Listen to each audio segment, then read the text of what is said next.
sure. Yeah, I'll go first. Well, I mean, the YouTube channel is just cloudy JPEG, cloudy underscore JPEG. I couldn't really think of anything else. Or like I've changed it. I don't know, like No, I what does started. it mean? I'm kind of curious. Well, I guess my name is Leah. Okay. Channel name. And I think I like made the account like in high school. Oh, okay, that's why. Yeah. That's why, So like, the actual like URL thing might be like my first old name. I'm not entirely sure, but yeah, I started it like I don't know. It's just kind of a mixture of things. I can't say that my channel is like one specific thing because I have like some makeup videos. I have some random the Halloween one. I saw that one. I have like a K-pop dance cover video. Variety, like so subscribe if you want like variety of contents related to K-pop and makeup.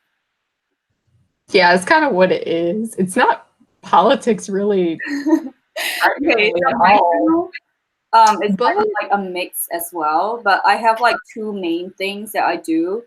So one of them is the MBTI or personality types, which is like psychology and like figuring out your kind of how your personality interacts with other personalities.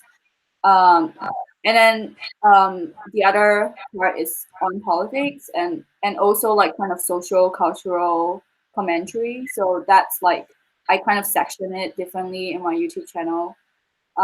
Yeah, so today we are going to talk about our experiences, like our personal experiences of like politics in America, because both of us attended school in America, and we are also going to talk about like the like our own views and how it has changed over the years, as well as like how this whole thing relates to like politics in a more like international context. Okay, so so I guess I will start asking you about like how your experiences of politics has been on a college campus in America. That's like, oh man, it was like a year ago since I graduated. Yeah, same. Oh my god, we are the same age. Yeah, I was gonna say you're 23, right? What? Oh, well, actually, I'm much older because I was like, I went through like the international route, so I had to like go for like 1 year waiting. Okay, never mind. Yeah. Okay, but I think we're the same age then, right? I think I might be 1 year older.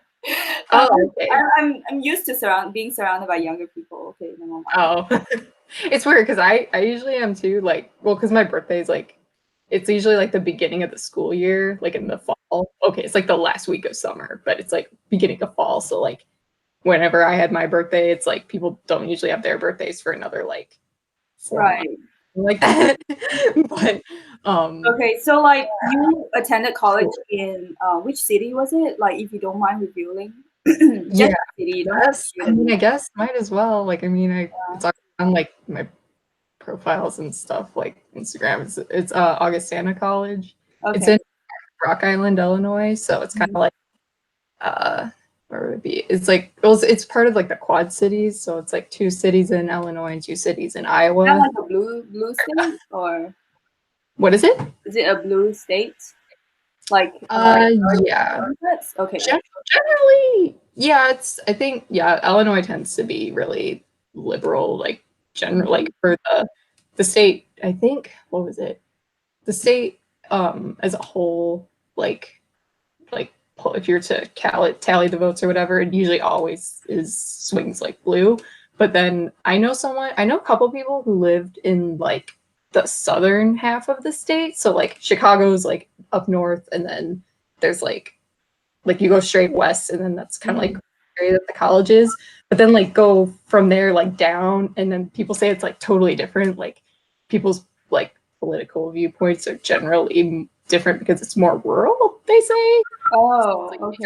Away from like the bigger cities, it tends to be maybe a little bit more conservative, but because like there's so many people like in Chicago area, that's generally what makes the state, like when it comes to voting, it's a blue state. So Okay, so I think that's like just the context. Okay, so how have your experiences been like?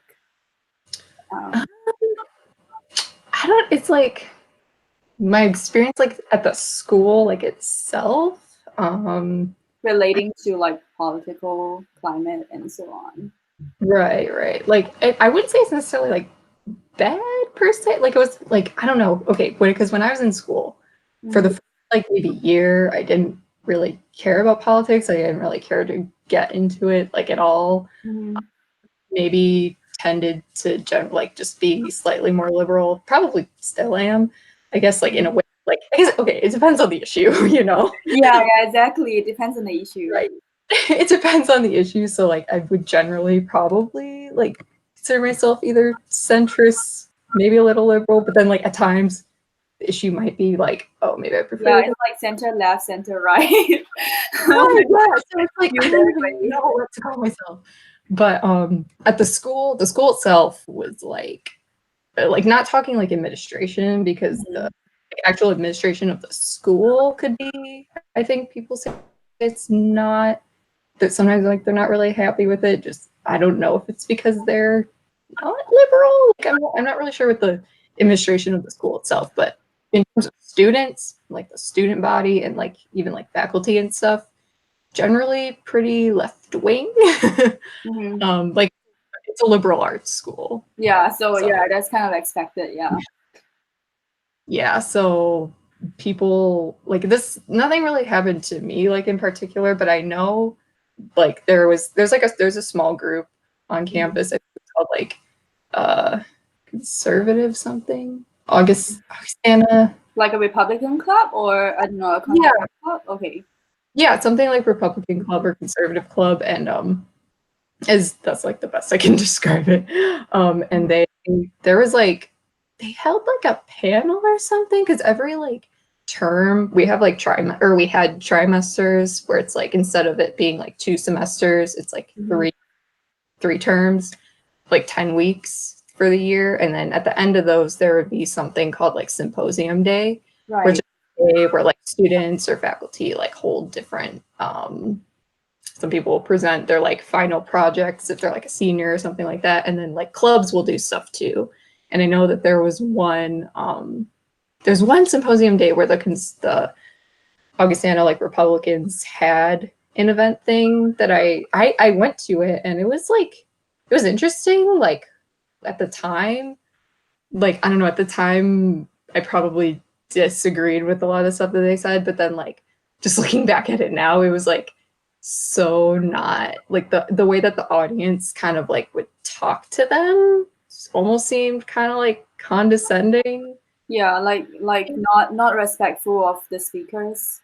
Yeah, like not really respectful. Like they had a couple like moderators who I think were faculty or staff just to keep things like, you know, neutral as best they could. Very rare to have any moderators who are neutral today. That's true. Yeah. Moderators are not even moderators. Yeah, I know, right? On some side, like trying to like get the audience on board. Yeah, so like they tried to kind of keep things like, because basically the best way I could describe it was like there's maybe 5 or 6 people who identified mostly as conservative. There are a couple people who said like, wow, 5 or 6 or something, but like generally like they're part of the club, so their views were more conservative. And then there was like, it was in like this small theater area where basically everyone there was like really liberal. And I mean, myself at the time would have also probably, you know, considered myself that too.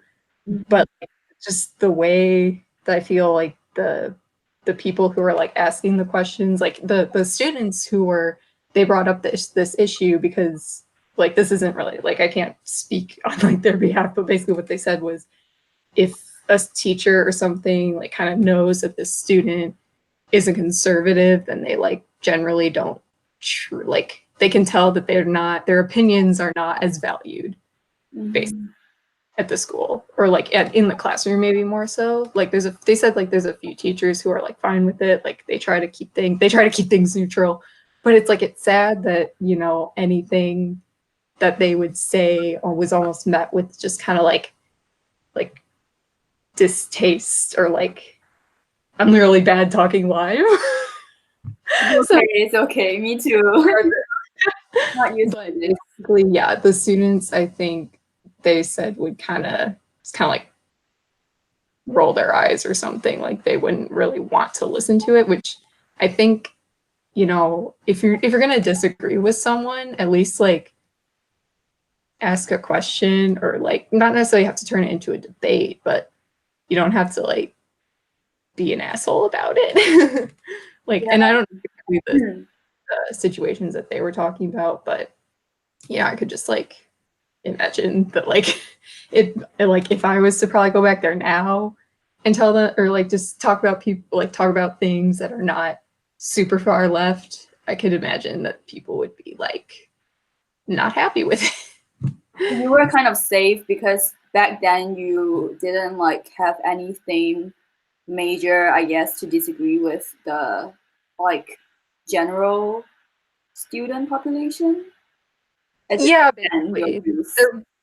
Yeah, like at the time, I don't think that there was any like any beef or anything in general that I really would like object to. Like there were things I think about the school, maybe more so like just in general, that I was like, I think they could make more I don't even know exactly like how to describe it, but yeah, I don't know. It's just things where I think the school could be more neutral or more try to keep things like apolitical. Yeah. Like well, there was definitely situations where like I took like a women gender studies class, and I took a sociology class, and I think yeah, both of them, like while the content of the class, like, they had, you know, obviously like interesting like material and stuff, it was to a certain extent very liberal biased, if that makes sense. So like I remember Blair, in one of Blair White's videos, she was talking about having like a sociology class where like she basically failed it or something because she said that like what they were saying, like the viewpoints that they were kind of like forcing on her to have, she disagreed with, so she like failed it or something. And like mine, it wasn't like that bad. Like I'm pretty sure, you know, you could still like pass the class if you had like a conservative viewpoint, but I just remember some of the stuff being really weird. Like weird's like I don't know how to describe it. Like it's better than weird, but I know we had a I remember like our final paper was basically about, it was all to do with identity politics and how your identity has affected your life. Right. So it's basically like you have a framework based on that, and you're not really like encouraged or allowed to kind of use another framework. Yeah. I see that in my school as well, which I will talk about later. Yeah. Mm-hmm. Right. So I guess it's like my experience it wasn't like negative necessarily to do with politics. I mean, like maybe now, like I know I've definitely like voiced like kind of just having like different opinions to some of my friends, like only like a couple, because I think generally my friend group is pretty like generally like open about hearing different things, and it's not that like my views are like drastically different, but like yeah, there's like some people who I feel like if you have certain conversations that are like not like your opinion isn't far left, then they're like, what do you mean? Like, what do you mean side? Like, you know, they kind of have that reaction. And I feel that reaction is probably, I don't know if it's necessarily due to being at the school, like if it's because of what they learned maybe at my college because it's a liberal arts school, or if it's just because of like being, if it's like has to do with the internet and people are online and it's like, you know, Twitter, Tumblr, very like, you know, that social justice kind of culture that's not just social justice, but like getting, you know, the extreme version of it. You know what I mean? Yeah, the radical version of it. right, radical version of it. And so like there's been more experience just that I kind of like look back at it and I'm just like, that doesn't make sense. Like it's a school. Like there's one that even then at the time I'm like, that seems kind of strange because and now I'm like, that's obvious, that's just ridiculous. Like there's this one, I don't know if it was for sociology club or if it was for another group. I want to say it was from sociology club. They had this bake sale. It was called the Wage Gap Bake Sale. Oh, what is that? And so it is like contribute to a cause or how does I don't even think it can. The money I think just is donated to the club. okay. I remember. Basically, what it was is like, okay, there's like, you know, they baked like I don't. It's just like baked desserts or something, and the price that you paid had to do with the wage gap of your gender, your sexual orientation, your race, and I think maybe your age. Oh my god, my age. That is how they determine the cost of, let's say you wanted a cookie. Oh, you're all these marginalized groups. Oh, you get it for free. Oh, you're a like I don't Oh my god, they actually did that. That's so weird. it's weird because like they were actually able to discriminate like based on pay, like based on your identity for how much like to charge you. It's like they were literally charging more for like for you know if you're a man and you get paid more, or if what was that other statistic? Apparently, I think Minorities. Men in the U.S. make the most money. Mm. If you were like a straight Asian male in the U.S., then you had to pay the most for this cookie. Oh my gosh. It was wild, man. That is really that kind of like it's kind of like the things that you see on like Fox News where sometimes I watch Fox News because I want to watch I try to watch like different news channels because people always say like Fox News is fake news, but like every news site is kind of fake on its own. So Yeah, all buy it. Yeah, and then and I see like crazy stuff on Fox News, like things that you said, like it's kind of similar. And then I'm like, did that really happen? And after I hear your story, I'm like, yeah, I guess Oh yeah. it's probably like just daily stuff that happens. I mean, Fox News obviously they report on it and they make fun of it, but I mean, I guess like it's kind of like on a certain degree it's fair because it's really what's happening. So really Right. there are really professors who would openly like um award students differently or like student clubs would also like award students differently based on like the groups they belong to. So I guess it's kind of like something that is more common than people think it is. Yeah, and it's like I don't necessarily know if this is at like every type of school. Like I'd be curious if because my school was like it was a private school, I guess for one, and it was like a liberal arts school. So like I don't know, like are these types of things that have happened maybe at my school? And if you can like whenever you want to talk about your experience like at your school, if these would be the same or if they would be at all different to someone maybe at like a public school, like if they were at University of Illinois, like which is like a public university, like is it the same thing happening? Like I don't know. I don't know if that's the difference. So I want to check, is UC Berkeley a public or private one? Because I'm like a little confused on that one. I don't know. I can try to look it up. Because UC Berkeley is known for being like really, really liberal, to the point where they would basically riot if any like right-wing speakers come to the campus. Like they would actually riot, not just protest, but like set things on fire and stuff. So It says on Google it's a public research university. okay, so I guess it doesn't really make a difference whether it's public or private. I guess No. I mean, maybe some UC Berkeley students will be like really angry when they watch this video. They're like, we're justified in setting things on fire and so on. But I'm generally not in favor of using violence to to Yeah. anything. I don't think it works.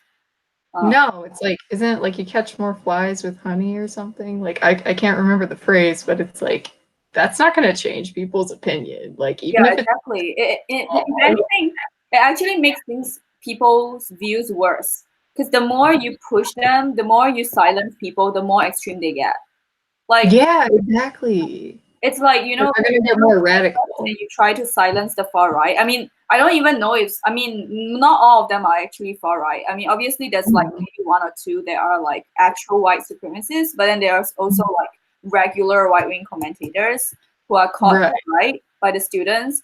And it's just like if you try to silence them and you try to like, you know, riot and so on, and you push them to their own echo chamber, you basically like push them to a point where they can only talk to other right-wing people. It actually makes them more extreme. It makes them more extreme because then they can only interact with their own people who are right. And then it just become like more and more right-wing. And then the people on the left just becomes more and more left-wing. Like, what is it just keeps like polarizing people. Yeah, it's segregation, and people like forget that the other side is like people because they don't them as like, you know, they don't befriend them, they're not like talking to them, and yeah, it's just really weird. So any other highlights from your school's experience that you would like to Highlights from my school experience. Ooh. I don't know, it's like it's weird. Like I don't know why I can't really remember like that many like like individual experiences. I mean, like I'd hear like random shit in like the like I don't know, just like I don't know because people are not that I don't know. There's nothing like no like individual experience I guess that I can really think of right now. What I might remember some later, but so no one attacked you for your differing opinions back then? No, because I mean, I never had anything that I don't think I really said anything that was like, or like, yeah, no one's, even if it was like different, like, no one like made me feel like I couldn't share my opinion, you know? Like, if that makes sense. Yeah. Yeah, I guess. But now, if you were to go back now, do you think like you would be around the same or? I mean, if I was to talk about the stuff that I believe now, then yeah, people might get pissed or like, I don't know. There's people who still believe that, you know, Trump just hates, you know, like, oh, if you're Mexican, you can't be a Republican because he hates them or something. like I've heard of definitely many people believe that, or like they talk about someone who they know who is like a conservative and they're just like, why would this person like be conservative? They're X identity, like Republicans hate those people, like which I mean maybe to a certain they're like minority, but conservative. Right, yeah. Right. Like if they're minority or something. People get treated the worst. Yeah, exactly. And I actually felt bad. There was like in part of the like I remember part of that like Augustana like Republican club, like there are a few members of it, you know, who were black. Oh wow, I mean like speaking objectively, that's actually like something that takes a lot of guts to do because because like part of that was the people were like trash talking them. Basically, it seemed like they're like you know they wouldn't use I think any like slur or anything, but they were just thinking like, you know, it's like why like you're not there. I remember I could have swore someone said like, you know, this person's like they're not really black because they're conservative or something. And it's just like, that is so insulting. It's like, you really base someone's like political opinion entirely around like their identity. It's like, bruh, like what the hell? Yeah, like what about views on like the economy, you know, like what about how they feel about, you know, trade and jobs and like how they think that the economy can benefit from different policies. Like that's a problem with identity politics is that people people don't realize that there are other policies that people care about besides the ones that are like, centered around identity. There's also like a lot of like, policies that can actually affect everybody. Like it's not just like, oh, every policy is just like one group and one group, Right. It's not just like the social, like it just has to do with like, social issues. Like, like you said, there's the economy, or there's how tax money is used, there's national security. And it's like, why does a person's, identity have to influence those viewpoints? Yeah, and like border security, the most controversial one.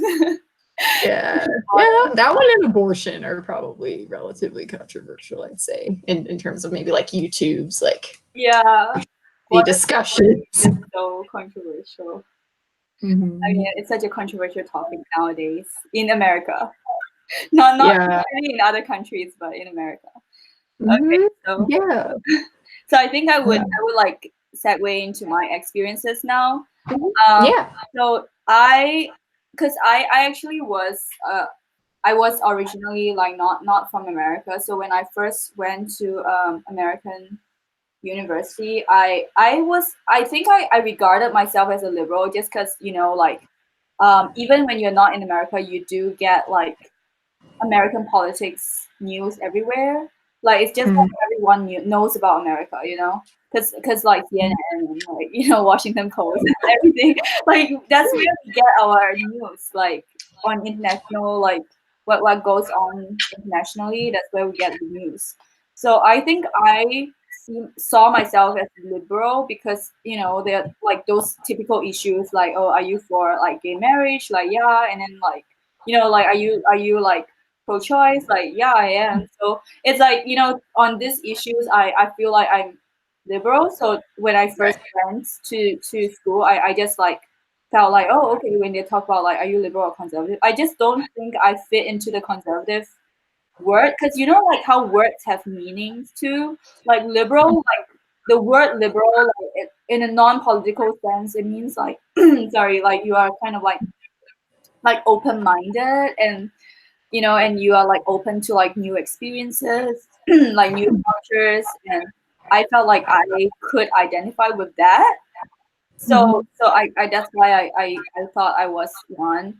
And then it kind of got a bit strange. Like I think at the start I was like pretty much I was kind of like giving unfiltered opinions. Like I was very brave. Like I remember like in a politics seminar, because I didn't really know how American politics work. I didn't know that it was so like partisan, and people are not allowed to talk about certain things. I didn't know. So I remember like when I first started out, I went to like a politics club, and people were like talking about the quality of a politician, and I was like, oh, actually, a politician doesn't necessarily have to be moral in their private life. Because that was like actually I know nowadays it's so controversial to say that. Like I think people would like attack me if they hear that. Because they will be like, oh, if they're not moral in the private life, then why would you vote for them? That kind of thing. Like, it or like, that kind of thing. So I actually said something really controversial in my first year when I didn't know how things work. I said like, oh, but politics is not like only about like morality, it's also about like what really works for the country. Like that was actually my stance. Like I mean, like obviously I would prefer someone who's both like really great in their private life and someone who's like also really great in like policy wise. But I feel like my priority is on how the person can benefit the country. Like that was my point. So for example, like with Bill Clinton, like he's like horrible, like in private, right? I mean, he's like cheated and so on. But like I feel like the line is drawn when something is criminal. But then if it's not criminal, like cheating and like that kind of like maybe a player lifestyle, whatever. But I feel like that doesn't necessarily factor into like whether that person is going to be a good for the country, if that makes sense. So like obviously a lot of people are like, oh my god, like what is she talking about? And like and then I guess like a lot of people disagree with me, but then it wasn't like it didn't really sink in like the whole like you have to like self-censor your opinions. I didn't really sink in until I think nearing the election cycle. That's when like everything became like way more sensitive. True. 2014 it was still okay, but then like 2015, like Oh God, no. election, and so like people started being like really like I could see like their views becoming like more how to say like on a higher, like they would like make it more emotional, or they would like make it stronger. And I remember like it's really funny because Bernie Sanders is like no longer really like a main figure, like not like back then, but back then he was like really like this person that everybody wants. I mean, in my school anyway. So like almost everyone wanted to vote for him, and or either that or they just like are really loud about it. So yeah, so like everyone around me who are vocal are like voting for Bernie. So like at that point, I felt a little scared to voice out like a different opinion, because like people around me were all like, "Oh my God, Bernie is like this kind person who like was like part of so many like civil rights acts in the past. Like he like participated in like a lot of like um this protest, and he was like for equality and for human rights from the very start." And they will like bring up his like younger photos of him like in protest, like a hero, image. And so I felt like I felt like I had to like self-censor in class, because I really care about making things work. Like I know it sounds like it doesn't sound very like kind or whatever, but I feel like eventually it's still for the greater good, because you have to know how things work in order to make things work. And I just felt like his policies sound really good, but they aren't going to actually work. So that's like my point that I wanted to bring up.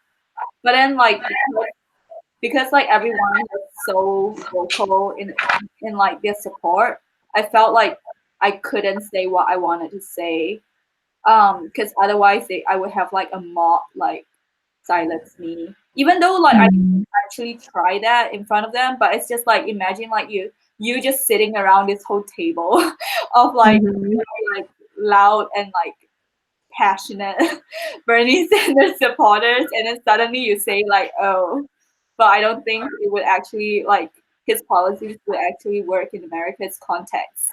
Like people are mad at you. Yeah, I don't know if your school has like those Bernie Sanders supporters, but my school does have that a lot. I mean, I'm not against people supporting him. I just wanted like a fair, like stage for an argument, because I feel like what I have to say also are reasonable. Like it's not like character or anything. It's just like his policies don't seem to be applicable in today's context, and in America's like when America has like a huge like debt going on, like it's just suddenly he wants like to put money here and there, and it just doesn't add up. Yeah, but I felt like pretty silenced. And I also had a friend who like, it's really funny because that good friend of mine, I don't know if she's gonna watch it, but I think she would find it funny too. But she started off being a Bernie Sanders supporter, and she was so like passionate. Like she I felt like I couldn't say anything about like not agreeing, and then she would like really hate Republicans. Like she would like really like say all kinds of things about them, and like, oh my God, I don't understand like why this exists. But like eventually she voted for Trump. She did? Yeah. So she just like Funny, changed? but I don't think a lot of people know that, because I think there are actually a lot of people who voted for Trump but didn't tell anyone, and then eventually they told me, because they know that I'm not going to like unfriend them. You know what I mean? Like there are a lot of people who voted for Trump secretly. There was, I feel like I've seen like, actually, I'll be honest, I'm totally guilty of this, like, or not maybe like harassing people or anything, but basically just saying like, it's like, if you voted for Trump, unfollow me or something. Yeah, it's okay. I have been quite guilty shit. as well. Yeah. I was guilty of that too. I think I didn't really like say like unfollow me, but I did like okay, so it sounds really bad right now, but I did like block some people. I know it sounds terrible, but as in I didn't block any of my friends, but I did block like people I didn't know that well. If that makes sense. I feel like if you're like my friend, I would feel like I personally just I cannot do it because I feel like I would still value our friendship. So I would like unfollow or block, even though I have been unfollowed by people before. Like recently, actually, I have been like unfollowed by like 2 other people who were my friends. Just for like oh my god, I'm so sorry. It shocks me because I don't even think I was that controversial because I just like shared views on like, you know, non-mainstream news and like you know, like actual neutral articles on conservatives, like why they voted the way they did, and then I got like unfollowed. I'm like, oh, I didn't even say I was confused. Like I was just trying to tell people like why they voted the way they did, and it's not necessarily what people believe to be, you know. And it's like, okay, 3 people unfollowed me. All right. I mean, it's not like a lot of people compared to other people, you know. Some people get like maybe like half their list gone, and I've heard like horror stories. Yeah, I've heard of this like gay person who voted for Trump, and he like I think like he lost like 500 friends or something. Oh my god. Yeah, like he's a YouTuber. He's not from my school, but like I watched the video, and it was like really a very emotional video because you can tell like he was like very like emotionally affected by the whole thing. And, yeah, I bet because it's like I'm not surprised by the way. I mean, a gay Trump voter probably will lose 500 friends if it's like liberal, like very liberal environment. Most likely that would happen. Yeah. So so that friend of mine actually voted for Trump. Because she I know it's so funny. Actually a lot of women voted for Trump. Yeah. Okay, so she didn't vote for him because of Bernie or bust. I guess maybe she did, but a lot of people did, by the way. That's true. Either that or they didn't vote, or you know, or maybe they voted for like Gary Johnson or I don't know some other candidate.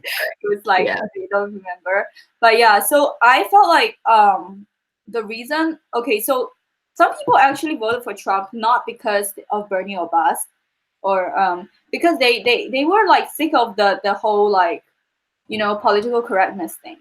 Like a lot of people voted for him because of that. Like it wasn't even because like they suddenly become pro life, you know. It's not that. Like nobody just like randomly become racist or like randomly become like homophobic. But I know like people who actually initially wanted to vote for Bernie, but because like they felt like, you know, something was unfair, like because like they felt like, you know, Hillary did something unfair to him. And so after that, I think they just kind of like tried to see what the other side had to offer, you know, and then within that few months, like they like did their own research and they felt like, oh, like maybe like Trump's side wasn't like as bad as the media portrayed. And then because they were so angry with Hillary, and also they were so angry with like the whole like political correctness thing, like some of them just like voted for Trump like decided on the last few days.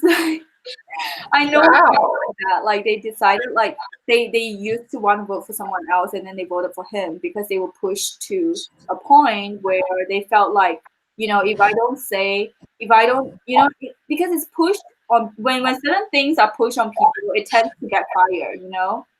And back then, like I know that a lot of news sites, I mean news outlets were like pushing for Hillary to be elected, which by the way, I did support her. I mean, I like obviously I couldn't vote for her, but I supported her emotionally. Emotional support. Yeah. So But like, I do know of people who did feel like they were pushed to support her by like everyone and like by the news and all of that, and they felt kind of, I guess they felt like they didn't want to be told to support someone, like they want to support someone based on what they see as the best. So I think that's what pushed a lot of people to the right. Ironically, it's not, I don't think a lot of people became right wing or voted for Trump because they became racist. Like that's just not how it works. Like No, I no. know, like people from literally people from the Middle East who voted for him, like black people voted for him, women Yeah, voted for him, like exactly. voted for him, and people cannot just become racist within like 1 month. No, Yeah, that's like it's it's just just it's absurd.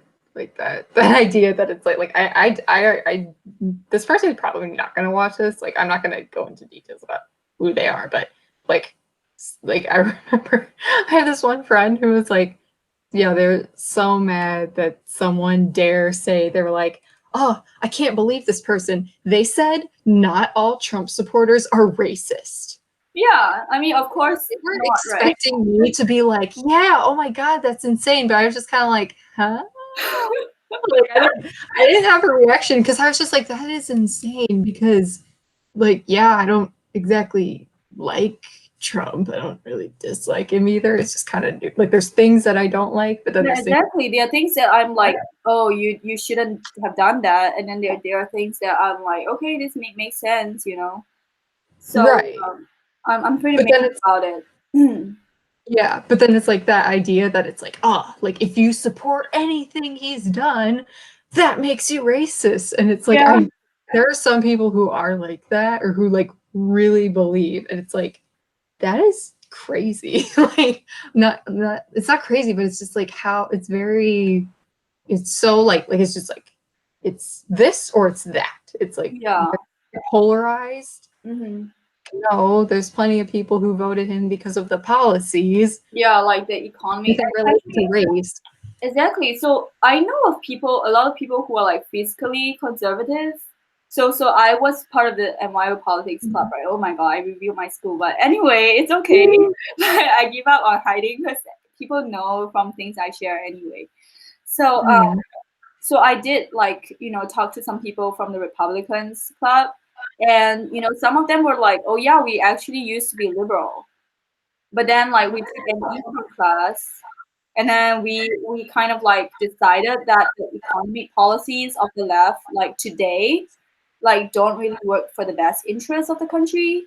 So like they became like fiscally conservative, and so they felt like, so some of them were telling me like they still side with like liberals on some issues, but they want to prioritize the economy because they feel like that's like the because so many people are homeless, and like so many people have lost their jobs, and it's just like something that's very fundamental to the country that you have to bring it up first before you can talk about anything else. So that's like their point of view, and so that's why they became a conservative, I guess you can say that, because they feel like they want to prioritize like the fiscal like the fiscally conservative policies that they believe can help the economy better than the liberal ones. So I mean, I feel like that they just have a different like way of helping. I mean, that's like their point of view, And so I'm trying to like understand like why they became Republicans from being a liberal, and a lot of people were saying like I do think that they were also unfairly stereotyped. I don't know. The thing is, I don't know if all of them voted for Trump. Like some of them voted for like other, conservative, I mean, Republican candidates, and I don't know who they voted for. But I know some of them didn't vote for Trump. Some of them did. But I just feel like after talking to them, like people really do have different reasons for voting the way they did, and they have different priorities. And I think people don't understand that. Like, I think right now a lot of people believe that your priority has to be social, and it has to be like directly related to like your identity or you know or like other people's struggles as minorities. But the thing is, people have different priorities because they do believe like what works best for the country, like what issues should be prioritized is different. Because like if the country's economy is in ruins, like nobody can benefit from it. Like so I can't understand where those people are coming from. I mean, I don't think I can still I don't think I can call myself conservative because a lot of their social kind of like opinions are different like from mine, like especially like pro life, pro choice thing. But like I do see myself as like being able to side more on the economy, like you know, on the economic policies, like way more than like you know Bernie Sanders policies, for example, or or Sure. or Obama's policies, Mm. which have not worked very well. So Right. Yeah. Like what? Like I'm pretty sure like the Obamacare, like in theory, it was a good concept, but it took like forever to get it going. And I mean, like it may have helped people, I guess, but like yeah, I don't know. Just in general, it's kind of like there's the idea, and then there's the actual like. yeah, I think that that's another thing. Like people don't because I guess like you can say that I'm like more pragmatic when it comes to like political issues because I feel like you have to be pragmatic because it's about what works for people because that's the end result, right? Like, I mean, obviously you can have like a lot of ideals that are great, but then if they don't work, then it's going to cause like, I mean, if you look at it historically, it actually cause like worse damage than those ideals who don't sound as good but works. Right. So yeah, I mean that I can talk about a little bit about my background just to like give some context because my parents are from China, so I know a lot about Chinese history and you know how like China became communist. And so I mean China used to be very capitalist in the 1930s and then it became communist. So I think that that background really helped me to kind of form my views on this because I see clearly how you know something that sounds good and really sounds like it can save people can actually be the opposite. Even though a lot of people were well intentioned when they first started, you know. That is true. Yeah, like or kind of like what you mentioned earlier about kind of or or what you had said before about like political candidates.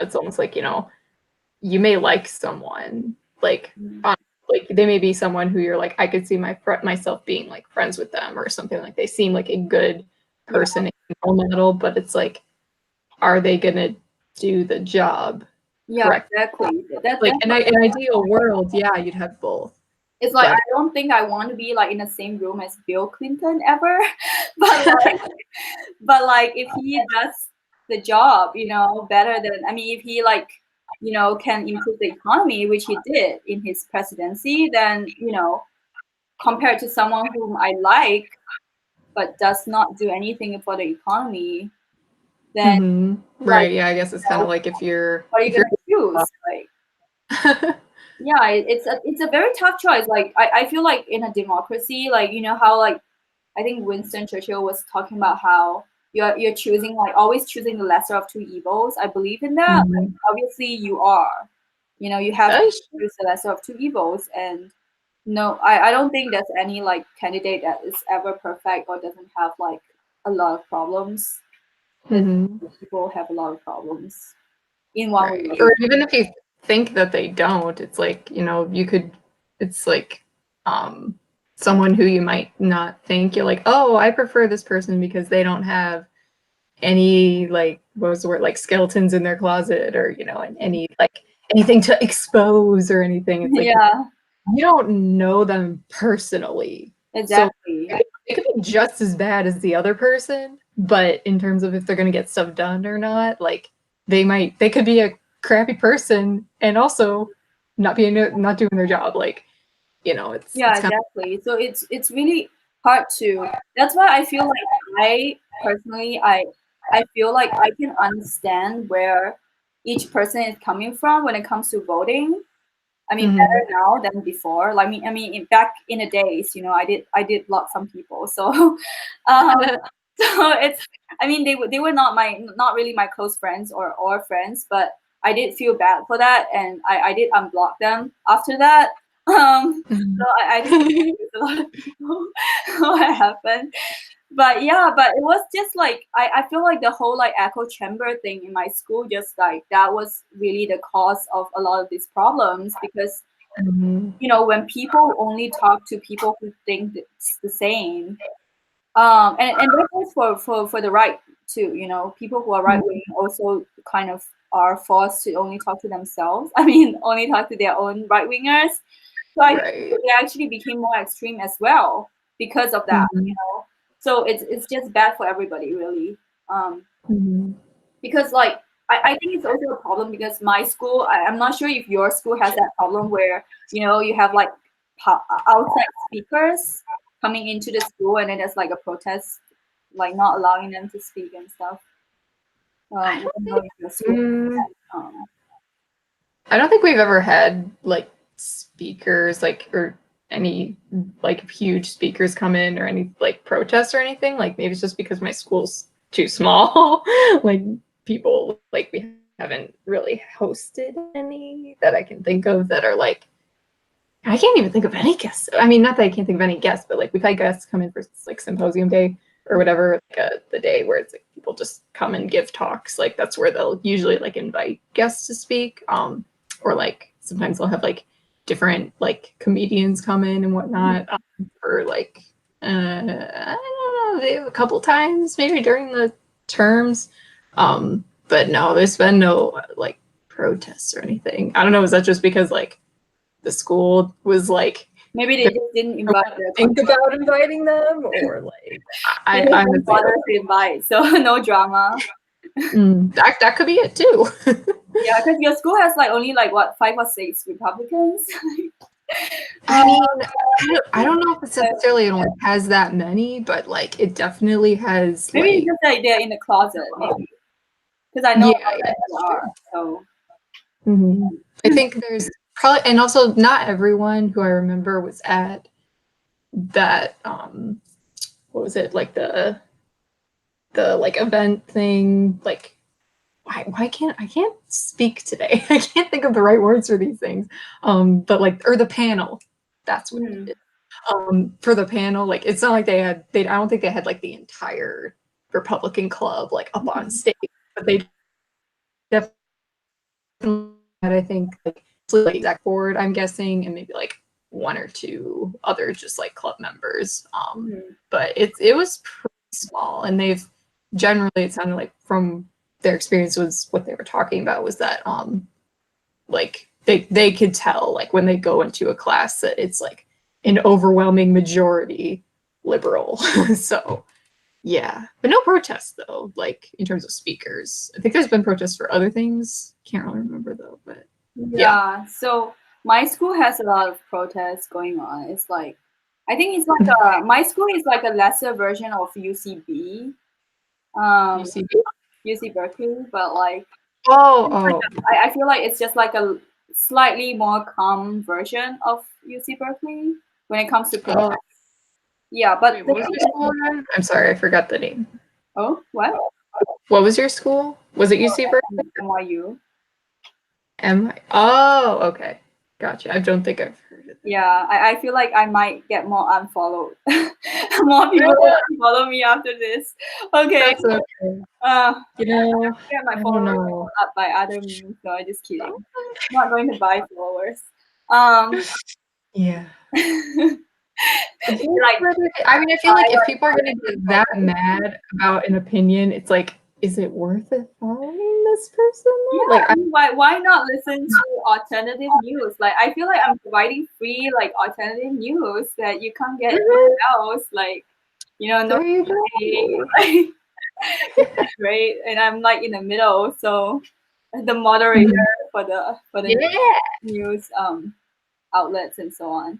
So yeah, I feel like, so in my school, I feel like every time there's like a right wing speaker, there will be like protests because a lot of people. I mean, obviously, yeah, like the right wing is also a spectrum, right? They are like those that are more right, and there are those that are like center right. There's those like, but people just don't see the whole like spectrum thing. They just assume it's like far right. So, That's true. It's funny. People will go to the ends of the earth to convince people that gender is a spectrum, but any mention of like someone being conservative, you're a Nazi. So it's like yeah, it's very easy for politics is a person. spectrum. Yeah, and I think that it's not like entirely these people's fault because the media has been like instrumental in like doing this. Like the Yeah. media has been like portraying random people as neo Nazis, and I have done research on them, and they have not.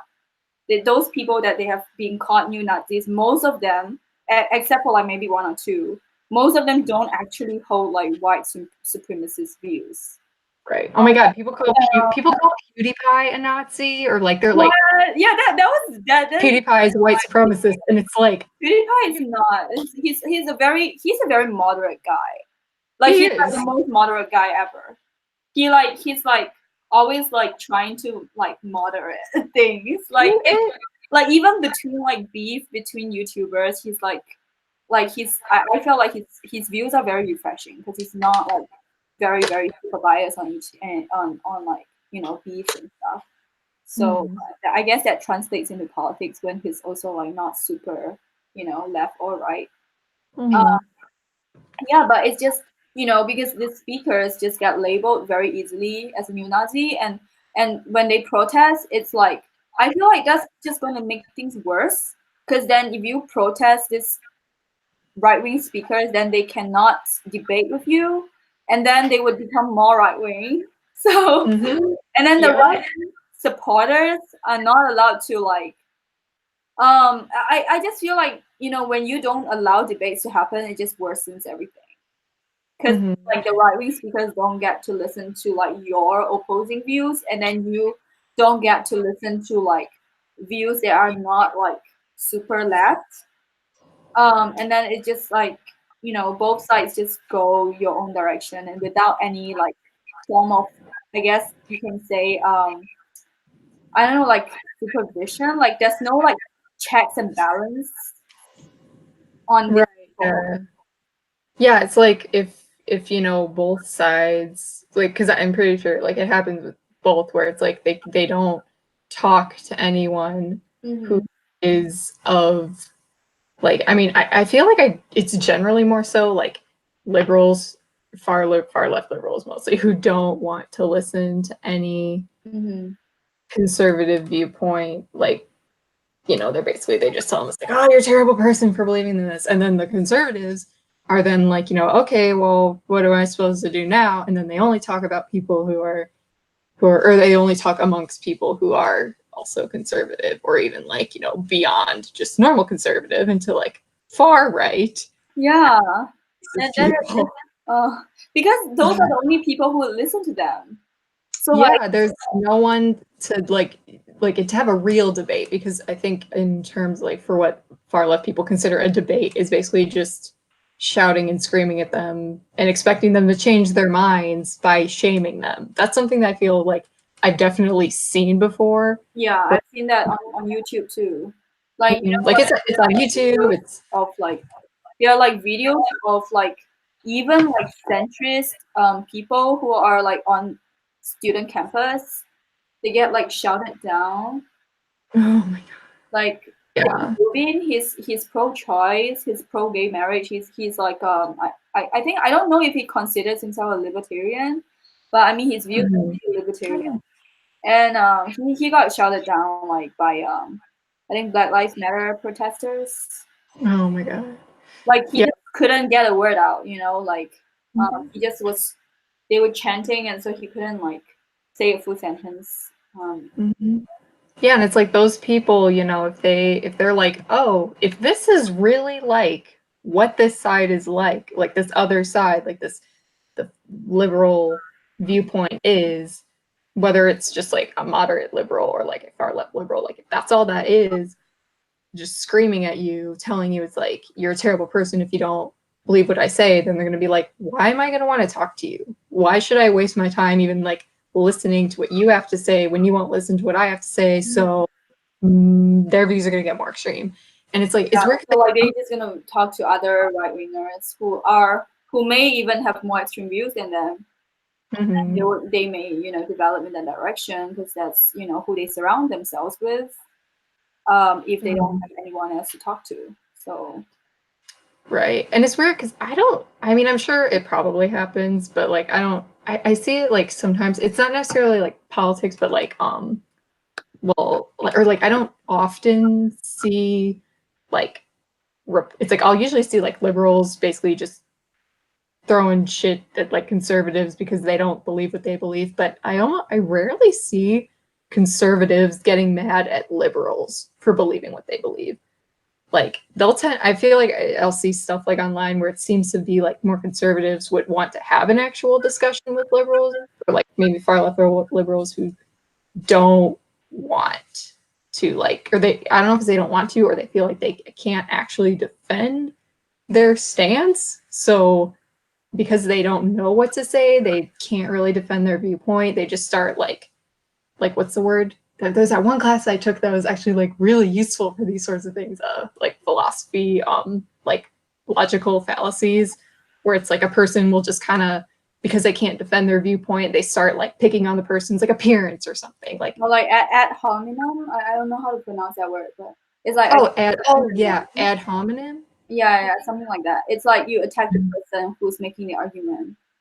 Right, yeah, and so they changed the subject. Okay, so me being the moderator again, I'm gonna say like I have seen that behavior from the right wingers as well. So online. But I mean in school I feel like it's more the liberals against the conservatives because conservatives are like smaller in number. Like, you know, so they are like the minority literally in that situation. So minority, shall we hand them a free cookie? I don't know. Probably not allowed to do that. But so conservatives are numerically like the minority. So I think that's why, you know, they're usually the ones being attacked. Smaller in numbers. I mean the other side is like stronger in numbers. But I think online I do see like both sides being like attacking the man, like the person making the argument. Like for example, if a conservative is like, you know, some of them would claim like, oh, there's no rape culture, and so on. And then if you bring up like, oh, but you know, there are some, so they will bring up their statistics, right? And then you would say like, for example, for me, I would say like, okay, maybe the stats are not as, you know, because they were saying like, oh, you're using like fake statistics, like it's not 1 in 5 they are raped. And then I would say something like, okay, maybe the stats are not so accurate, like they're not so high, but I still think that there is a problem of sexual harassment because literally every single friend of mine has experienced it before. Like it's not rape, but like sexual harassment, you know, when someone like it's still a problem. Like yeah, it's still horrible because someone touch you like without asking you, like just randomly comes up to you and touch you. Like I have known like almost all of my friends have experienced that at one point. Like, you know, in the bar, like in a club, like just drunk guys who would just like come up to them and touch them. And I'm like, and college parties too, right? And you hear about that and you see that happening. And how can you deny that sexual harassment is not something that is still a problem? That is, I feel like the right wingers tend to disagree with everything that the left wingers say, and vice versa. So it's like they don't want to see like nuance, you know, because it's like today's kind of a trend. Like if you hate on them, you have to hate on them the full way, like because that's cool. You know? Like you say like, oh my god, like one side will be like, oh, you like Republicans are all evil, and then the other side is like, oh, like I don't know, like Democrats or liberals are all like dumb people who don't believe. Oh right, yeah. Like both of them are just like negating the other side in that way. True. Yeah. Yeah. I think they're probably, I think there are like some people or like who maybe are like conservatives who view like all liberals as like just these like crazy social justice warriors, short blue hair, tattoos, or like the stereotype, you know? Yeah, So exactly. I think both sides. world, and that's all you are. When it's like, yeah, that's definitely not true. So it does happen. I think it's like I just haven't seen it as much. Yeah, exactly. I do think that I do think that conservatives are more open to debates, though. Like even though they don't, sometimes they don't listen to you in debates, but as much as they should. But I do see the trend even among YouTubers, you know, like commentators and like people who are famous. I do see conservative speakers as being more open to debates. Like even though they label you sometimes in debates, but they still are more open to debates. Right, they'll still kind of like listen to you, even if it's like they probably maybe don't agree with you, maybe. Yeah. So yeah, that's man. Yeah, I think actually some of the first kind of more like conservative YouTubers who I had like watched, I think, you know, like a year ago or so. I don't really remember when I like started watching them, just like gain like a different perspective. But like I really, even though I do just like I disagree with him on like, you know, to like some like different issues, like probably mostly like abortion and that sort of thing, because I'm pretty sure he's pro life. But what was his name? Louder with Crowder. Oh, like yeah. His no, like Change My Mind. Yeah. Oh, you like he has that series where oh, like the Change My Mind, where it's like he just sets up a table and he's like, I'll just discuss with you, like this is what I believe, like I will listen to you, like try to change my mind and give me a different perspective, you know. Like some people are like that kind of like really shows like when people are able to sit down and have a conversation, but then there'll be like other people are just walking by and like screaming at him, and it's like that's not going to change his mind. That's not going to change anyone's mind if you're just screaming. Yeah. So I feel like, okay, so the thing is, I did watch some of his episodes, and I did feel like on some of his episodes he was being more fair to the speakers, but then on others, like the rape culture that I mentioned, I felt like he could have been more humble. Like, because I feel like sometimes with right-wing commentators, they also, I mean, I understand that because people obviously believe in what they say, right? So they like, if they believe strongly in what they say, they wouldn't be like as humble to listen to other people's opinions. But I did feel like the rape one was the particular one that I felt like he could have been more humble in that position. Because he was talking to a guy who had a friend who was really raped. So in that situation, I felt like he could have been more sensitive. You know what I mean? Because you're talking to someone, like obviously that guy is going to be emotional. Because I mean, the thing is that guy sat down with him, so he didn't like just shout at him, you know, randomly from like a distance. But he did like try to have a conversation, and I felt like Steven Crowder wasn't giving him like enough of a even platform, because he kept like interrupting him. And I mean, that guy was super emotional, which I guess like put him off. But like when you're talking about like your friend getting raped, like I felt like that's a situation where you should be understanding, you know, like you know, if someone's talking about their friend getting raped, like obviously they're gonna be emotional. But I don't think that guy was like super like I felt like that could have been a better conversation, like both sides. Sure. Yeah, I don't know if I saw that one, but I feel like Crowder was like at one point he was also like, you know, at one point where that guy actually said something that would make sense to me. I felt like it made sense to a lot of people, but Crowder tried to like move the conversation to a different subject because it was about male privilege. That I think that was I forgot, was it about rape culture or male privilege or both? But he was trying to like move the conversation to another topic like guns related, and I felt like, you know, I mean, you should just acknowledge if someone said something reasonable, you know. Like it doesn't have to like move the conversation to a different topic whenever like a liberal says something reasonable, just to prove that we are like not reasonable. Like I felt like I see the tactic, but like okay. Like, no, that's true. Evidence, but you know, some of us do. I mean, I don't know if I'm a liberal. I don't know what I am. I mean, I see myself as a libertarian. I think I can attach myself to that label because it represents what I'm for. at least like on the ideas level, not like I'm affiliated to the party, I'm not, but like on a more like definition wise, I can agree with it. Yeah, I don't really know exactly what I would call myself. I mean, I guess maybe centrist, because that's not, I mean, yeah, centrist is not an actual political party. So then it's kind of, it just confuses people if you say you're centrist, because they're like, right. People are just like, what is that? Or it's like, oh, you can't decide, but it's like, yeah, it's really, they're like, oh, you just like sit on the fence on like every single issue. Like, no, I have specific stance. Like, I have very specific stance on each issue. Like, if you ask me like, oh, what is your view on this and that, I'm gonna give you like a full answer. I'm not gonna be like, oh, I'm not sure. So, right. Yeah, it's I think, I think there could be people who are just like apolitical, or who like just don't want anything to do with politics, in which case, yeah, I guess maybe they're someone who like sits on the fence. But like, I try to like I don't know, I'm not like that. It's like it's hard to say. It's like I'm not necessarily like invested in politics, because it's like politics, I feel, to a certain extent, like at the end of the day, at least here, at least in the US, it's kind of like, in a way, it's almost like a business, if that makes sense. Because it's like, I mean, what was it? George Washington said, like, having a two-party system is going to be bad, and here we are. But like, is needed. Someone come up with something else, please. I don't know what else can work.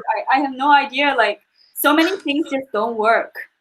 Like, what can work? I mean, people have to try, but it's so difficult. Like, I was asking my dad, like, why can't there be like 3-party system, But he doesn't Britain have like 6 or something? They have a lot.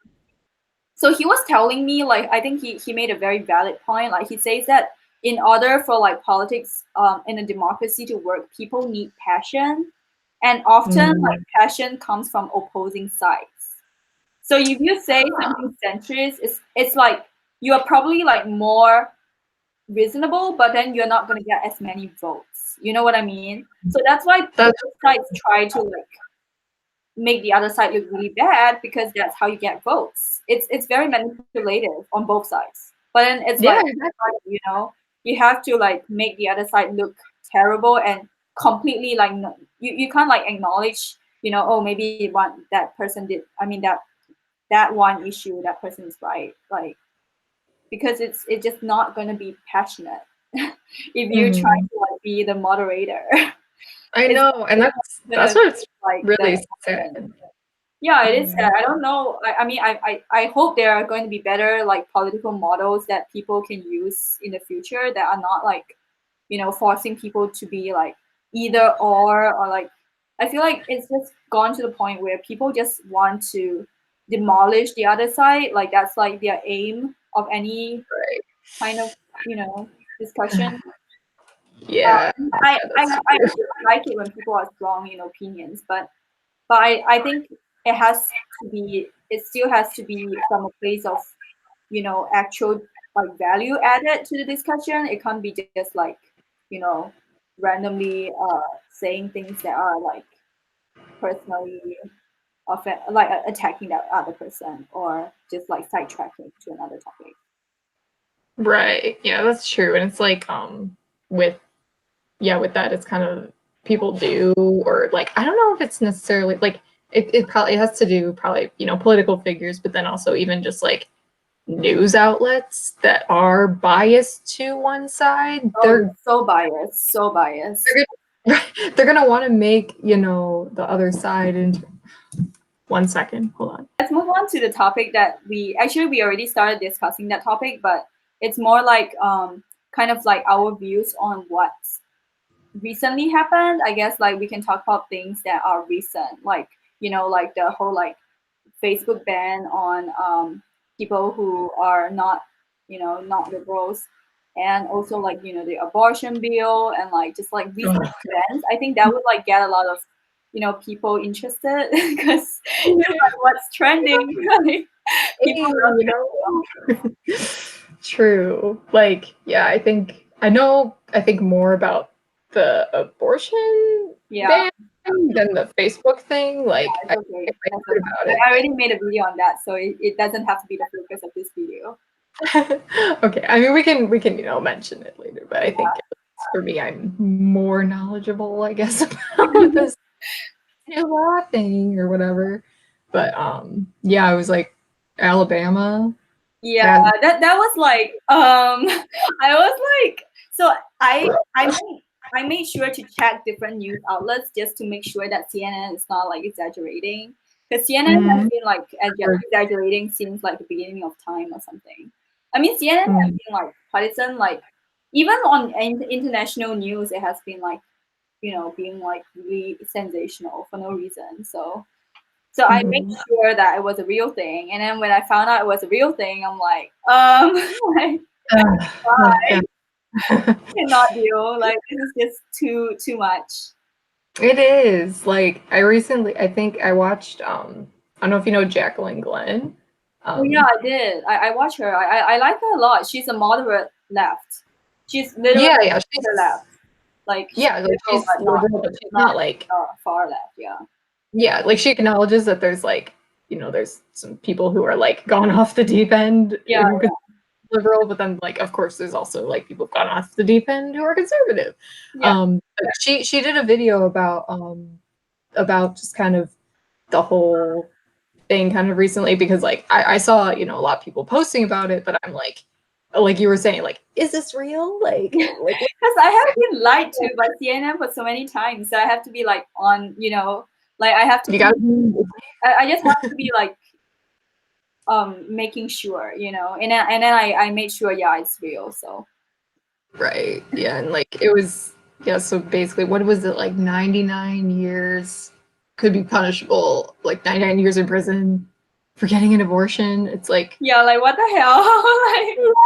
like, are you kidding? And then I think they actually brought up the fact that like that's not even the sentence, like you're punished more for getting an abortion than if you like rape someone who wants.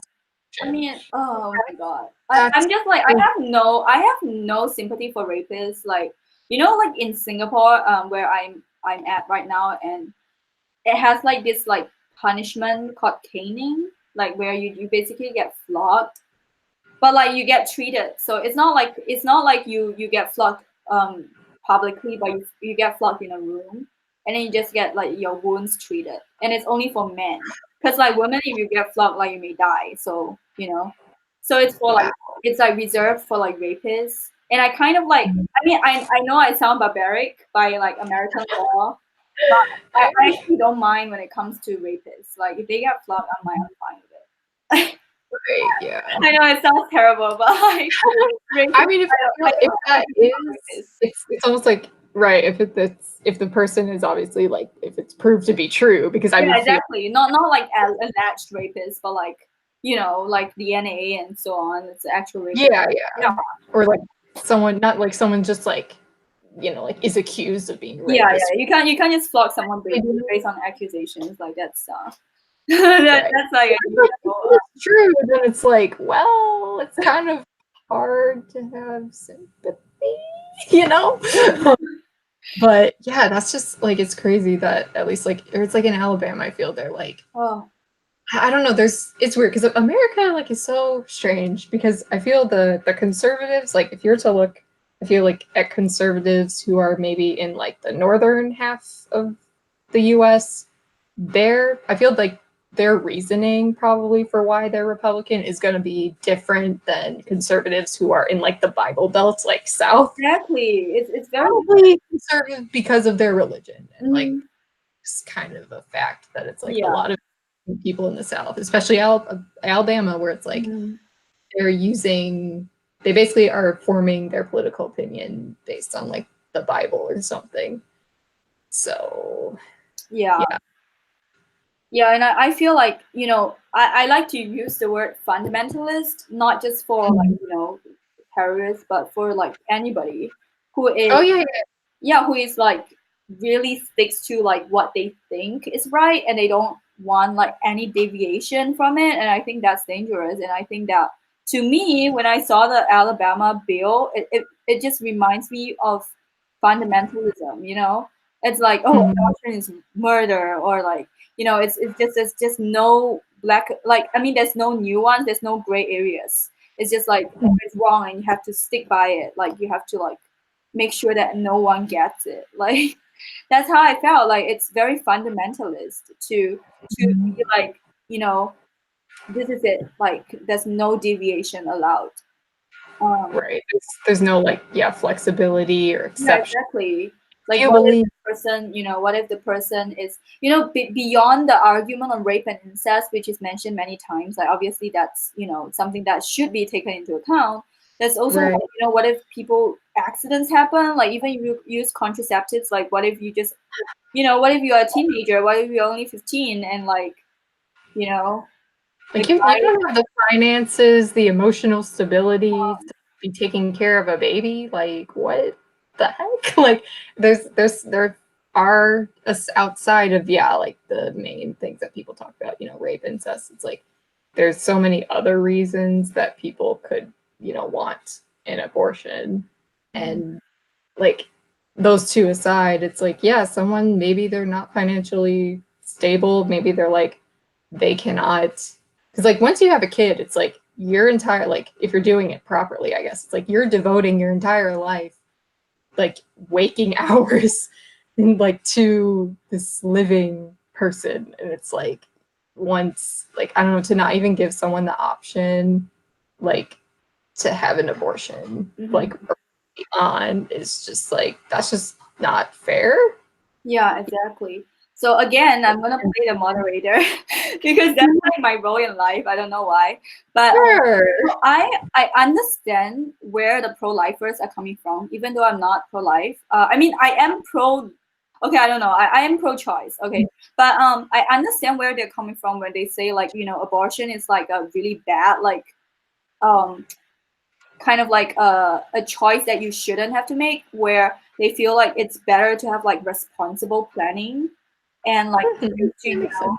to like just like avoid abortion at all. I guess like in most situations, and I can agree with that, because I feel like abortion is something that I would rather they not have. I would rather no one have an abortion if that's like I'm not gonna like celebrate it. I don't think it's something that is Yeah, woo. celebrating. Like I'm not like, encouraging people to have abortion, but I do think that banning using law to enforce it is just bad. I just don't think it should be enforced by law. Like if you want to discourage people from abortion, which I agree with, you should be using like education. Like you should be using like culture. Like maybe not like sexualize teen girls so early on, like because a lot of teenagers are having abortions because they don't know how to take care of the kid, and the guy may not. I mean, a lot of the guys who the thing is, a lot of these people who say like, oh, it's irresponsible on the woman's part, like the guy is also part of the equation. Like I mean, if you want to blame Sure them to both, tango, so yeah, like you can't just like be pregnant on your own, right? So it's like you have to blame both parties for being irresponsible. And the thing is, if the girl is like 14 or 15, I don't think you can like hold her completely accountable for like an irresponsible decision, because like she's not even an adult yet. So I mean, well, yeah. when you are 14 or 15, like the decisions you make are not gonna make sense, and it's just easier to be impulsive at that age. So I feel like that's why I feel like abortion has to be legal, because at least like when people do make something like an irresponsible decision, at least they have like something to I guess like save them from that, because Right, something to fall back on, yeah, exactly. And people are, I know the pro-lifers are arguing like, oh, that's a very bad fallback. If we ban abortion, people would like think more, like they would like not do certain things, and they would like think twice before not using contraceptives. But I feel like not really, because like I said, like teenagers, I don't think they think a lot at all. I mean, in terms of impulse decisions, I don't think they would like you know especially if it's like a spur of a moment. Like, I don't think banning abortion can like change people, like their lifestyle. Like I don't think that would like work. And also Yeah. I feel like especially in the short term, like maybe eventually, but like people are still going to have these problems. Like they're not going to suddenly become responsible. So and then Yeah. when they have these problems, then they don't have anything to. They don't know. I mean, they don't have a choice to not have a kid. And yeah, and I feel like that's also a problem because I feel like if you have a kid and then the kid ends up like in an orphanage, then it's worse, you know, if the kid grows up in a Yeah. toxic environment or become like, I mean, they were saying like, oh, you can just hold it up for adoption, but you know, that is also a problem because you don't know if the kid will actually be in a good adoption home. Like, he can be adopted by like dubious people, you know, who are not the parents.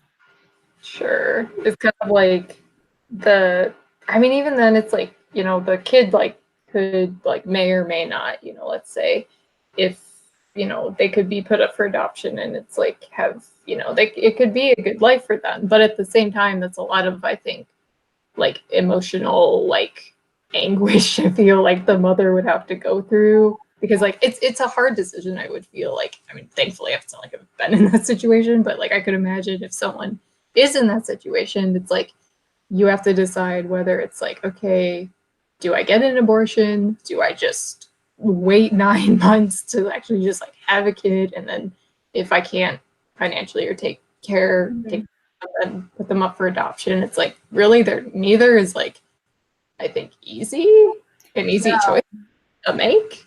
Yeah, and the child may not even be adopted. Like some children just get like they just become an orphan. Like they just like have to go to a certain home because maybe like people in their area just don't want to adopt kids.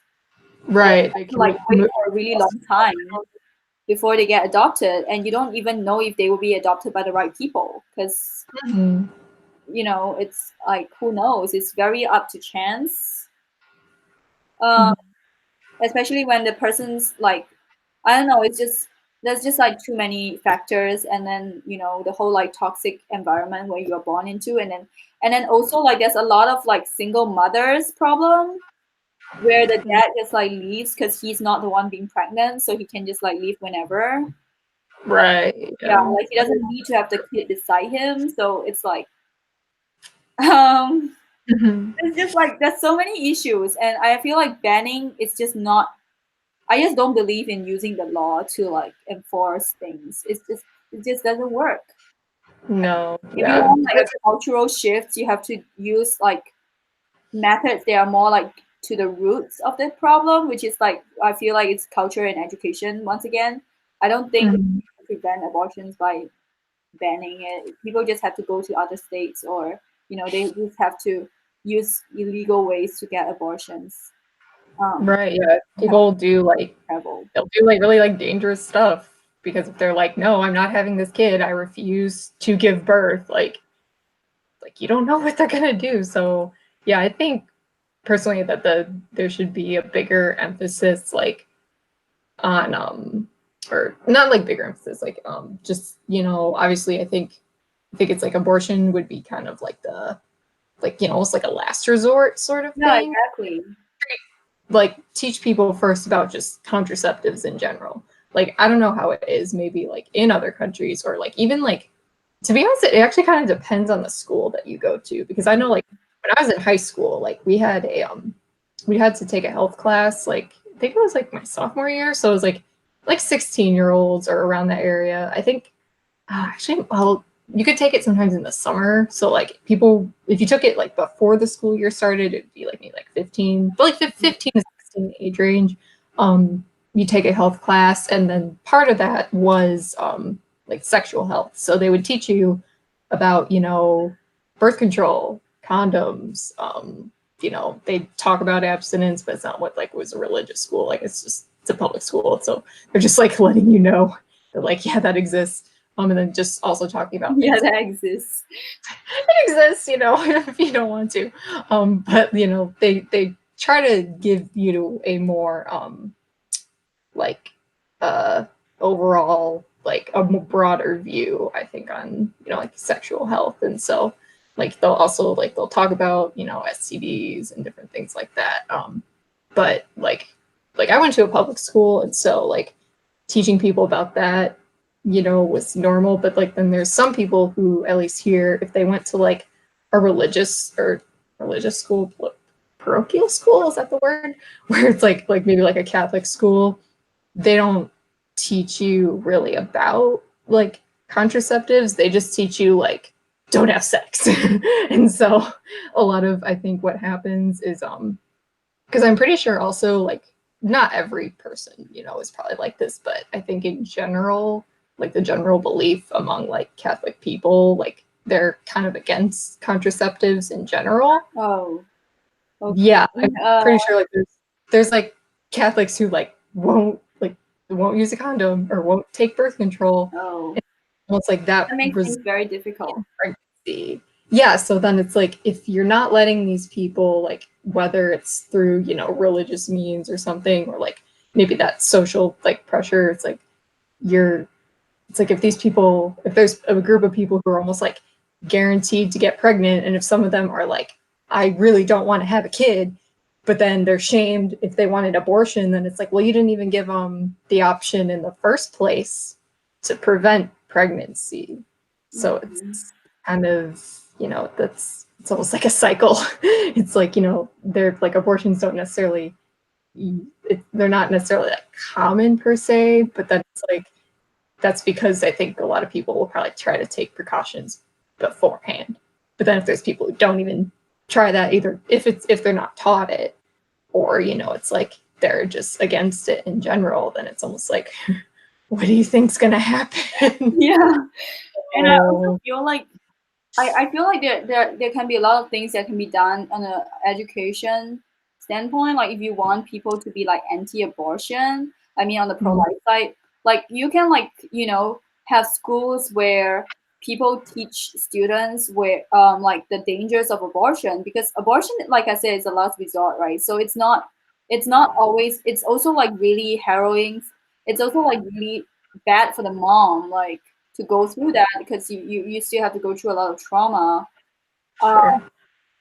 Like having abortion is not like a an easy thing to go through as well. So I feel like just letting people know the process of abortion can like maybe like they would think twice about not using contraceptions. I mean contraceptives or whatever.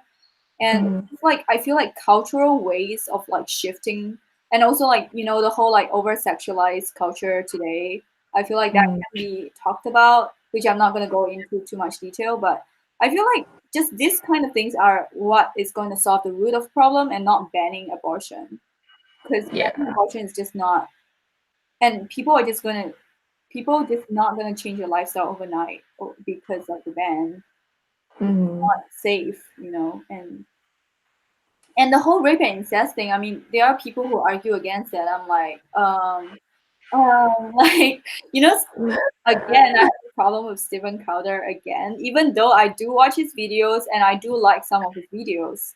So I'm not saying I disagree with him on everything, but on this topic, I really felt like he doesn't understand, because I mean, there are certain things where you have to understand when, if you have a similar experience, I mean, or you have, a similar, like, I guess, gender. I mean, it sounds like identity politics now, but then it's like, if you're a man, you're not going to get pregnant. So like that's just something that he probably would never understand, or but it's like he's talking about rape victims, and he's talking about how, two wrongs don't make a right. Like, even if you are raped, you should still like be you should still like, make sure the baby is born, and then maybe like give it up for adoption. Like I understand where he's coming from, but I felt like he's like totally disregarding the effect that it has on the rape victim. Because like giving birth is not easy. It's not like just like, oh, I get like, just like the kid just comes out. It's a very like terrible emotionally draining, like strenuous process, and you want like someone who is raped to go through like the whole nine or 10 months of that and then give birth, like rather than like terminate the pregnancy immediately, like within like maybe a few weeks. I'm Right. it's just I felt like that was really unfair to the experiences of a rape victim, you know, to like disregard like the effect that it can have on the victim, like going through Right. the whole entire process of pregnancy and giving birth. Yeah, that's kind of like it's Her responsibility. So I mean, it's not really her choice. Like it's not like she made the decision to not use contraceptive. yeah, it's like there wasn't even any like say like if it, Yeah, like I mean, I feel there like there has to be exceptions, and because there's so many different situations where abortion can be, you know, it's not a black and white issue. That's why the law shouldn't step in. That's why like it's rigorous to legislate, because it's so like it's so difficult to locate the reason behind this. And you know, some people they don't want to say the reason, you know, and if it's a responsibility problem, then you have to teach people. You have to like it has to be like a whole like mindset change, and not just using the law to force people not to have abortion. That's true. It's like I think I was thinking about this earlier where it's kind of like I don't think that it should just be like um like I see people like sharing the thing where it's like, you know, men shouldn't be making laws about women's bodies and whatnot, or like if you're a man, you have no opinion on abortion. And it's like, well, an opinion, it's just like an idea. Like you think about something and it's like, okay, like I think this would be the right thing, or I think this would be the right thing. It's like anyone can have an opinion on any issue, like even if it Yeah, I doesn't. mean, it can be an uninformed opinion, or maybe it can be offensive, but it's still an opinion. So, Right. I It's mean, I like would it's so allow them to speak, but I would disagree. So, yeah. right. And then it's kind of like I think that actually almost like doesn't really even allow for conversation. Like Yeah. because if you're just saying it's like, oh, you don't have a uterus, you can't talk about this. It's kind of like, well, that doesn't really get into, I think, the reasons for like that doesn't explain why a person like had like the reasoning behind why someone like supports or doesn't support um abortion or whatnot, or like or the choice to have an abortion, not like pro-abortion. Like that's not pro-choice is. People seem to like that's like another word. It's like everyone is a lot of people I think on the right think that it's like, oh, if you're not pro-life, then you're pro-abortion, No, huh? I'm not pro-abortion. I'm just pro-choice. It's just like you can decide I to have personally one. wouldn't want to have abortion, you know? It's really Right, scary. Like, no, I don't want to. But I do right, like, want people's choice to have it. So, yeah. exactly. And so I think it's like for them to say like I just think that there could be just even if you're not someone who is able to get pregnant or someone who maybe would like, you know, man or woman, like maybe you're someone who's had like a what's it called, like a hysterectomy or something, and then you're like you are unable to get pregnant from now on or something. It's like, and these things like that you think like don't would not ever apply to you or something, you could still like put yourself in that person's like shoes, like thinking like, okay, Yeah. if this person, like what do I think would be the best option? Like because that I don't know, I really don't like that idea where it's like, you know, saying if you're not this, then you can't have an opinion on this. It's like if there's like some crazy tragedy happening in some other country and people like have an opinion like, okay, I think this would be the best idea, like the best way to solve this issue, and people start saying it's like, well, you're not from that country, you can't have an opinion on this. It's like why does how much it will personally affect you like really matter in terms of like how you think or like your your ideas on like how something should be solved, you know? So yeah, that's like the one thing that I don't really like that that the conversation like currently mostly like online is happening like about like the Alabama thing. It's like it would be an easier way to change their minds rather than just saying like, oh, we need just a bunch of women making these decisions, because it's like there are women who are pro-life. Exactly. You know, like there was this like female, I forgot her name, but she was signing the bill. Literally, she was the one signing the bill in one city. I mean, there's a photo of her, quite an old lady. I think maybe she's religious. Yeah, Yeah, she I don't know who she is, but she was like in the picture signing the bill. So I mean, right. pro-life, and she's like a more like, you know, fundamentalist type of pro-life person, where she thinks like all abortions are wrong. And so yeah, there's a lot of pro-life women out there who think that, you know, the abortion bill is okay. And then I feel like, yeah, I feel like censorship and like just not allowing people to have an opinion is not the solution. Like it's just not going to work, because then you are, again, you're forcing them to only talk to themselves. Exactly. The more you say that, the more they're like, oh, okay, so you're not gonna talk to me or listen to me, then I'm gonna talk to my fellow, you know, pro-lifers who are not gonna judge me. And then it's a whole echo chamber problem again, where they are never going to change their mind because you won't allow them to. Exactly. You know? So I feel like it's just not productive not to not allow people to have an opinion. That's the problem.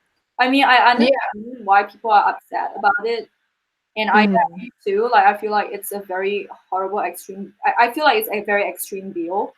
It is. But it's just like, if you tell them not to have an opinion, that's not going to change how they vote. That's not going to change their opinion. Yeah, it's not going to. If even if they are someone who makes a law. So yeah, it's just a lot of crap. Yeah, and the whole like facts and evidence thing is also like, I feel like it's also like a bad way to argue for people on the right, where they always assume that people who have maybe on some issues are more left don't have evidence, and I don't think that's the case. For some people, like I can see why this stereotype comes up, but you know, I feel like people have to see others as individuals more. Like, you know, if you make an argument and you have some evidence, and people have to listen, and it doesn't matter whether you're on the left or right, like, you know. Right. That is true. It's like that idea where it's like, you know, you're only going to like listen to certain people's like opinions or whatever on like certain things. It's kind of like, you know, yeah, it closes, like it becomes an echo chamber. And then like also like the idea that it's like you'll only listen to people whose like personal experiences are related to the topic they are discussing, or like I don't know, I sometimes think of the example, it's kind of like, you know, if Hitler, as much as we hate Hitler, if he was to say the sky is blue, it's still true. But if like people love, like Beyonce said the sky's green, she'd be wrong. It's kind of like exactly. So that's a good point. And I think I'm going to talk a little bit about Trump, since you know, again, he's like the person that it's like the, you know, front lines, headlines, whatever. Everyone likes to attack him or love him and idolize him. So yeah, so it's like what you just said. You know, if someone says something that is right, you shouldn't be disproving that person just because you don't like that person or what he stands for in some other issues. I feel like every issue should be separate. You know, that's the only way that you can talk about an issue in an objective way, is to separate the person from the issue. And you know, there are some things that Trump did that I don't agree with. I mean, I don't know where he stands on abortion, because he's not the person who passed the bill, you know. But I mean, but he did. I guess like just him being voted in did like encourage people on the more rights to kind of vote for right wing stuff. So I mean, I can see the connection, obviously. But I feel like, obviously a lot of people don't like the bill, but I feel like just because you don't like this one thing, from the right doesn't mean that everything on the right is wrong, you know? Mhm. It's like you can still agree on like trade policies, for example, that it's Mhm. nothing to do with abortion, and you know it's not on the left, but you know it's like you can agree with your enemy if they say something reasonable, you should give them credit, and that's something that people are not doing. I mean, it's like both sides don't like to do it because it's like you know when some conservatives are actually like pro-choice and they voice it out and they just get attacked by their fellow people as well. So I see that like it's like kind of similar to how when liberals attacked fellow liberals for like disagreeing on certain issues, it's like conservatives also attack fellow conservatives for like not agreeing with the abortion bill. So it's like you attack your own people and you just um have more drama and like division within Mhm. because people it's all like I feel like everyone is just like rooting for their team, you know. It's such a group dynamic thing that I don't like. It's It like is. if you are part of this team, you have to stand for everything that this team stands for, even if it's like certain issues are like, not really what you normally would support. You have to because it's like your team. But I'm Yeah, that's a really good way to describe it. Because, like, yeah, I was just thinking that it's kind of like, I think the reason why I would probably mostly describe myself as a centrist is just because, not that I don't have opinions, it's just like, if I was to call myself a liberal, I feel like I'm not going to blindly follow every stance that the like liberal politicians or whatever tell me to. And likewise, I'm not going to call myself necessarily a conservative just to like blindly follow everything that conservative politicians tell me to follow. So yeah, exactly. And it that's kind of is a group mentality. yeah, and that's a problem I see with like people on Trump, where it's like, oh, you cannot say anything he does is right. Like, um, I mean, like, like there was like it's so funny. There was like this one news where people were saying like, oh, he's calling immigrants animals, and then it turned out like he's actually calling like MS-13 like gang members animals, and then Um, okay, so CNN went to correct it, but it was like kind of a bit late because like everybody was like already like familiar with the whole like immigrants are animals speech, which didn't actually happen. Um, right.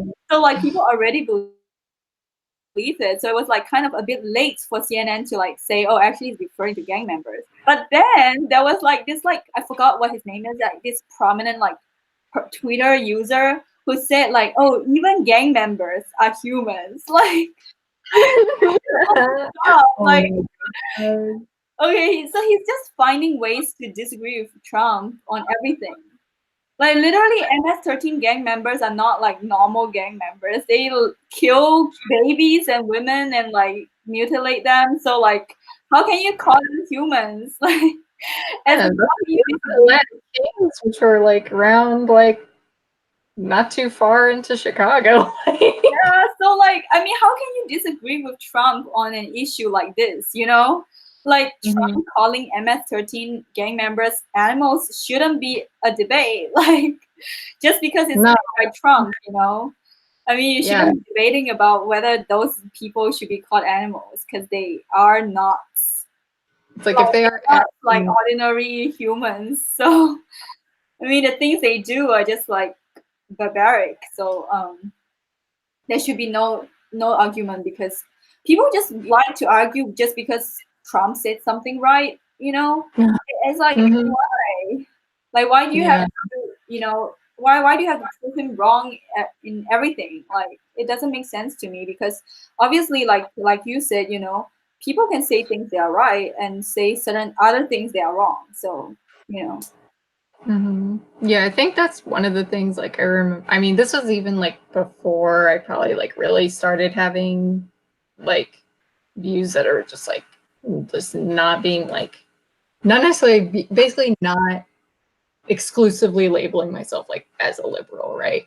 I think just like seeing like even like when I was in school, like I think like the last year, like my senior year, like I'd always see like people posting just like just nitpicking stuff that Trump does. And I'm thinking it's like, why are you even wasting like if it's like an actual like journalism article, it's like why are you wasting your time talking? Like talking about Halloween, like him being around kids who don't look happy. I mean, like, like, what does it matter at all? Like, this is literally like a waste of people's time. Like, yeah, it's like just talk about something more important than like Halloween party where kids are like dressed up and I mean, it's not like he's doing anything to the kids. They just don't seem very enthusiastic. That's all. Like, yeah, they're not exactly. crying. Yeah. It's gonna be on the news, and it's like Right. prominent news sites like BBC doing like tabloid news. I mean, they do Mhm. that nowadays. Like it's like a way to earn money, I guess. But it's just bad. Journalism today is bad, honestly. Like, I mean, I just wish people can acknowledge that mainstream news site is left wing and like Fox News is right wing. I mean, people should just like openly acknowledge, and if they do that, then I think it would be better, than just Mhm. like labeling yourself like, oh, like I'm this like, you know, mm, mainstream like news source, but you are left, like you should just say yourself what you are. Like everybody knows Mhm. Fox News is right wing, so yeah, they are biased, Mhm. and then the mainstream news is left wing, so they are also biased. Mhm.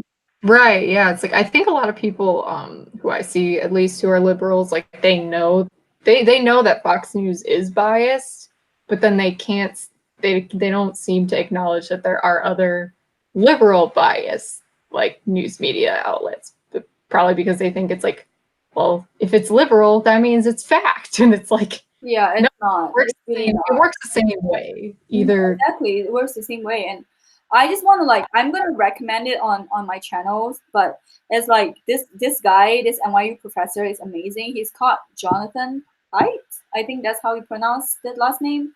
But he has like full empathy for both liberal and conservative viewpoints. I mean, it's not like he agree with all of them, but like he has empathy for them, so he understands where each side is coming from, and he's saying Mhm. something that's really, I think it's something that everyone should listen to. It's like he's saying like each side holds something really like sacred, like they have like certain beliefs that they just don't want to be challenged, and then for those things they are not going to listen to like even science or facts, and it's for both sides.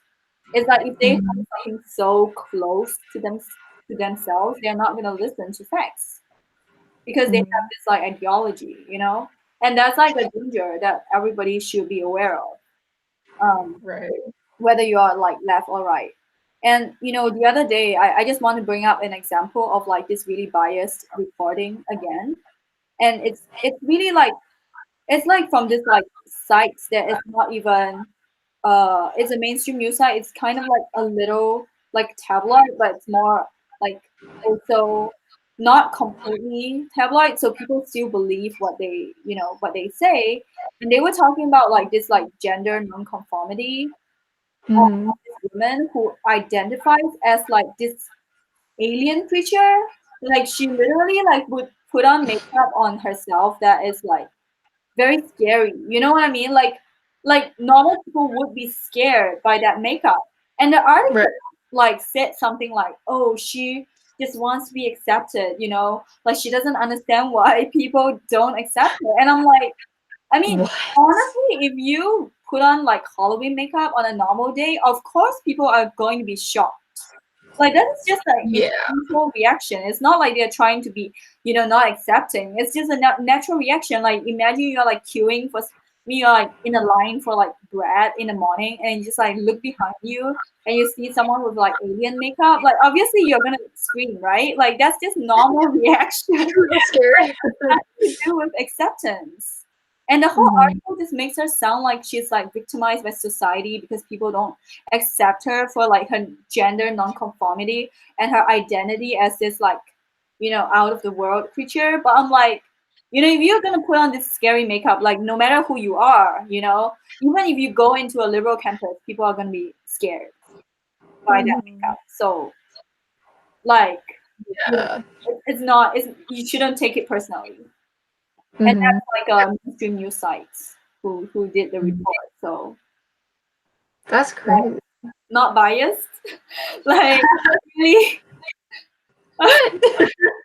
That doesn't make any sense. Oh my god. I know, and it's like on mainstream news. I'm like, It's like, bro, like I feel like, I mean, nowadays, like, I don't know, it's like, would that exist anymore? Like the at least in the US, what was that one show? Like My Strange Addiction. Like maybe 5 years ago she would be on a show like that, but it's like now it's like she just wants to be accepted. It's like I don't know, it's like you can say that you love doing something or dressing up and like acknowledging that yeah, you're probably going to get stared at, but you're going to do it anyway. But if you're kind of trying to make it like people shouldn't have this reaction when they see me, is that's just like not natural. Like you're kind of telling people to not have this like physiological response to be like, whoa, like what's happening? Like who are you? Like what's going on? yeah. I mean, liberals will have that reaction too. I mean, I feel like a lot of people, they try to portray themselves as perfect, and that's also something that I don't like to see. When people try to portray themselves as perfect, like, oh, I'm all accepting. But I'm like, you know, if you actually see this person in your cafeteria, like, would you actually not have a natural reaction? Like, you know, just Yeah. you can't just like say that and then, you know, you yourself are not able to hold up to that standard. I think a lot of people are not able to because nobody is like completely moral, you know. I do see a lot of hypocrisy. You know, in some on some like on many occasions where people are like criticizing Trump. Oh, I love to say this. Even though our chat is getting a bit long, I'm gonna wrap it up. Sorry, Yeah. it's so long. No, it's fine. It's fine. Great. Right now, okay. I'm like going to get up bubble tea in chat. But yeah, but I'm just gonna bring it up because it gets me so angry when I see hypocrisy because it just like makes me feel like really disgusted. You know how like some guys would like pretend to be like really like, oh, I'm for like feminism, and then they are like criticizing Trump for his like comments in a bus in a private like setting, like, oh, he said that like, you know, he can grab women by the whatever, and then they themselves are like last week I saw you interact with a woman and you're like pressuring her to sleep with you. So why are you drunk when you are doing like maybe worse things, you know? It's like, why are you being such a hypocrite? Like I just cannot stand it when people who they themselves are not like moral, who are not like holding up themselves up to ethical standards, are like criticizing Trump for like a conversation when they themselves like are terrible to women on a daily basis. I'm like, and then like, you know how like rappers, I know like, okay, I'm not like agreeing with everything that this like right wing commentator like Candace Owens saying, but she did make a really good point. I mean, she's pro life, I'm pro choice, but she did make a really good point when it comes to rappers like saying that Trump is misogynist in like what he said. And she's like, do you ever listen to the lyrics of hip hop music? Like, yeah, that is so true. I listen to hip hop and I can tell you, I mean, I like the genre for like other reasons, not the misogynist part. But I can tell you, I've heard like really horrible lyrics about women in there. Like, it's not even today, it's just plain horrible. And you're telling me that these rappers have a problem with Trump saying like "grab me by the whatever" when they are in their lyrics they are talking about like actual brutality against women. Like some of them have really explicit lyrics, and it's just like I don't think you're in a position to criticize that when you are thinking your about this every day. So yeah, that is true. I've definitely like seen that where it's like, yeah, there's either rappers or like, yeah, people who are in general where it's kind of like, yes, is the pot calling the kettle black? It's like why are you that's a very tame line for a rap song, you know? If you just say like grab them by the whatever in a rap song, it's very tame. It's like, how is this any different than what you claim to like be like, this is so bad? It's like, wait, they're really not that much different.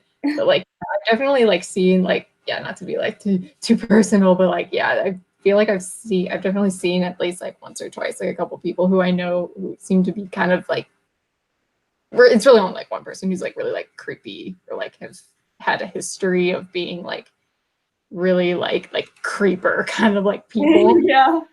Posting something on Facebook that was like, I didn't really read it, but it was like something about like, oh, like women watch out. There's like this dude at this one city who's like harassing foreign people, or like, I don't know, it's like in some other country. I'm just like, dude, like, bro, like, you, why, like, of all the people to be warning women and wanting to protect women, you're doing this? Like, it's kind of like what they describe as, quote, fake woke or something. Like, yeah, there's a lot of those because it's easy to like portray yourself as moral, you know, and not actually having to hold yourself up to the standards, because that's like the easy way out, you know. You can like say things that are right and then your actions don't match.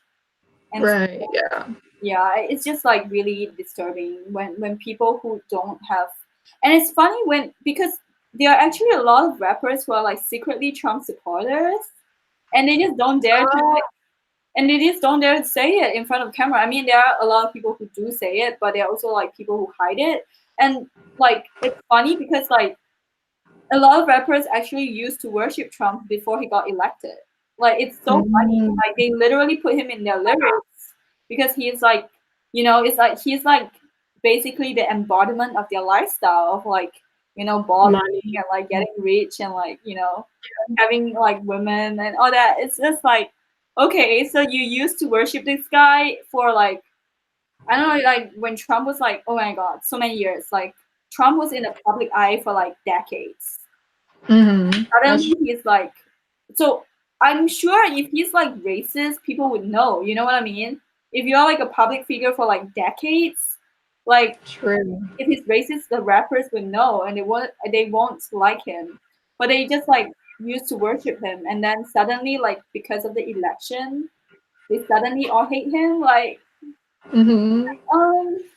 right. It's like, is he really that different necessarily? Like, yeah, I mean, people change and stuff, but I'm pretty sure, like, also, and Trump has always been like kind of a player. Like, everybody knows that. Like, among the community, they know that, and they kind of worship that too, because, you know, their lifestyle, like, it's like everybody knows. What was that one song? RM. You said you're a BTS fan, right? Yeah, like, I am. There's that one song where RM's like, haters gonna hate, players gonna play.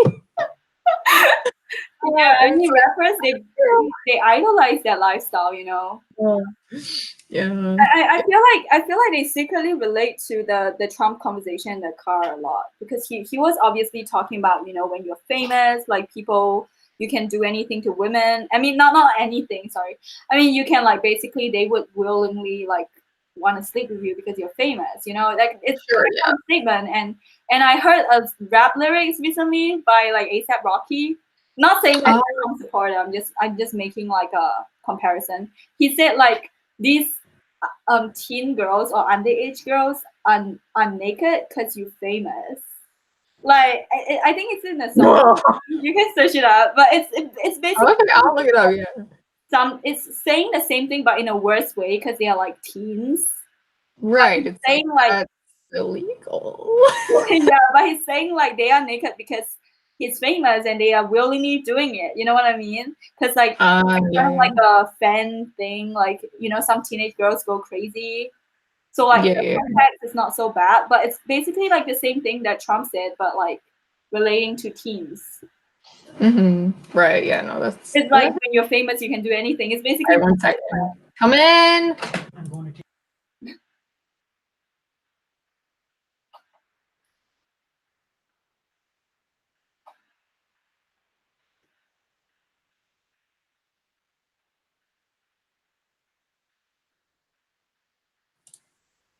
I'm sorry. If I live by myself, rappers and their lifestyle, I mean, I mean, it's not the most politically correct lifestyle that I would say. Yeah. So I think we can kind of conclude this with the. Do you want to conclude it with like the studies that we found?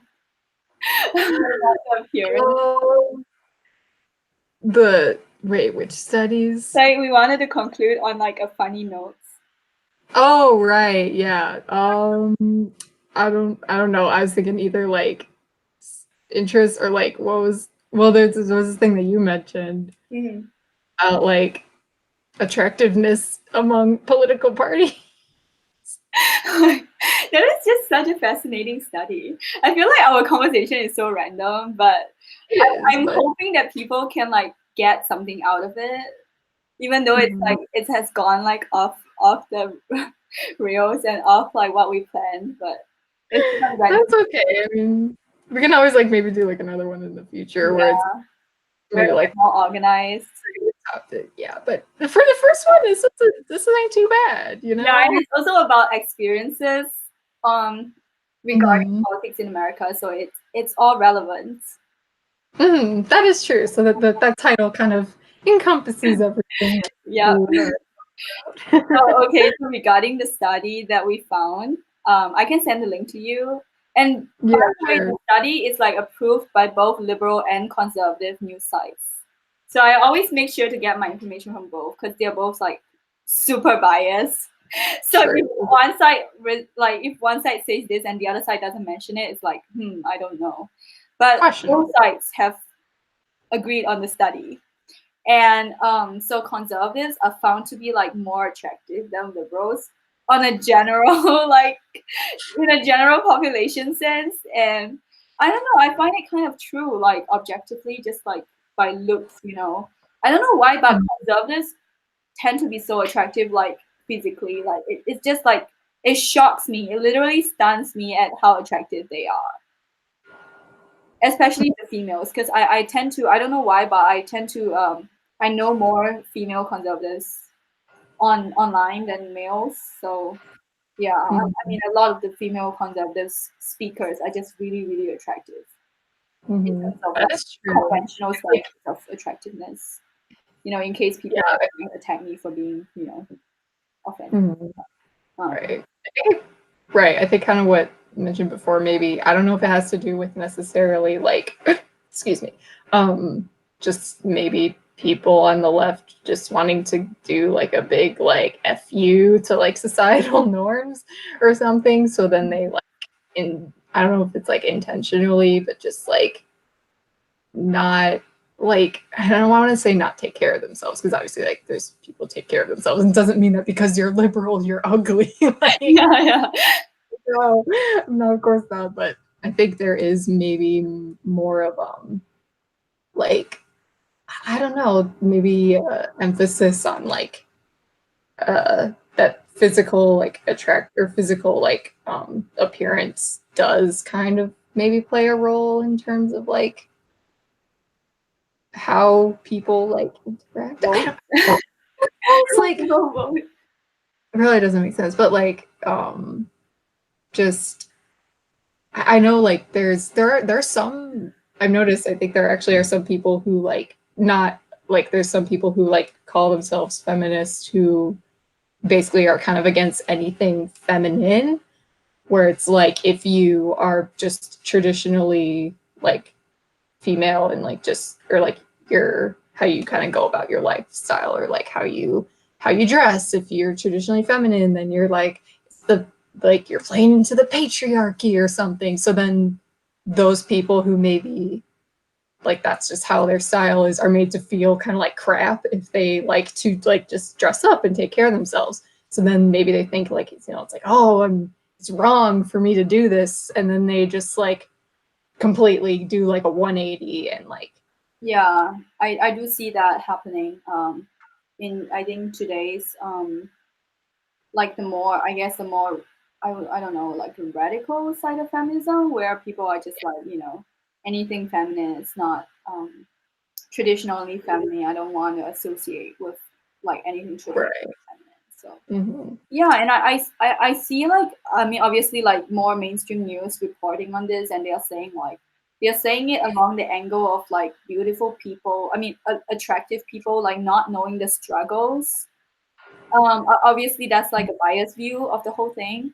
I mean, I do see like some points in that as well, like where if you're like attractive, like maybe you don't necessarily like see problems with maybe like the both sides, like basically for both men and women, you probably don't face problems dating, not a lot of problems dating. So maybe that's why like you don't think there's any problems with like gender inequality because it just doesn't like affect you as strongly, I guess. Mhm. But at the same time, I also think that for for the liberal side, like I think that there are some people like on the more far left side who kind of because they feel like they are not um like okay, maybe they feel like they're not like fitting of the conventional standards of beauty, so they feel like, oh, because I don't fit into the conventional standards of beauty, then there shouldn't be any standards because it's wrong. You know what I mean? So it's like Yeah. I feel like either side, it's like you will have like a blind spots Mhm. either way, because if you're super attractive, then you may not be able to recognize like certain situations where gender inequality does take place. And then if you are like if you believe that conventional beauty standards just like should be thrown like out completely, because people have different looks, then I think that's also a blind spot, because it's kind of like you're not acknowledging that people naturally do tend to be attracted to certain things, Mhm. other gender, of the opposite sex. Like, Mhm.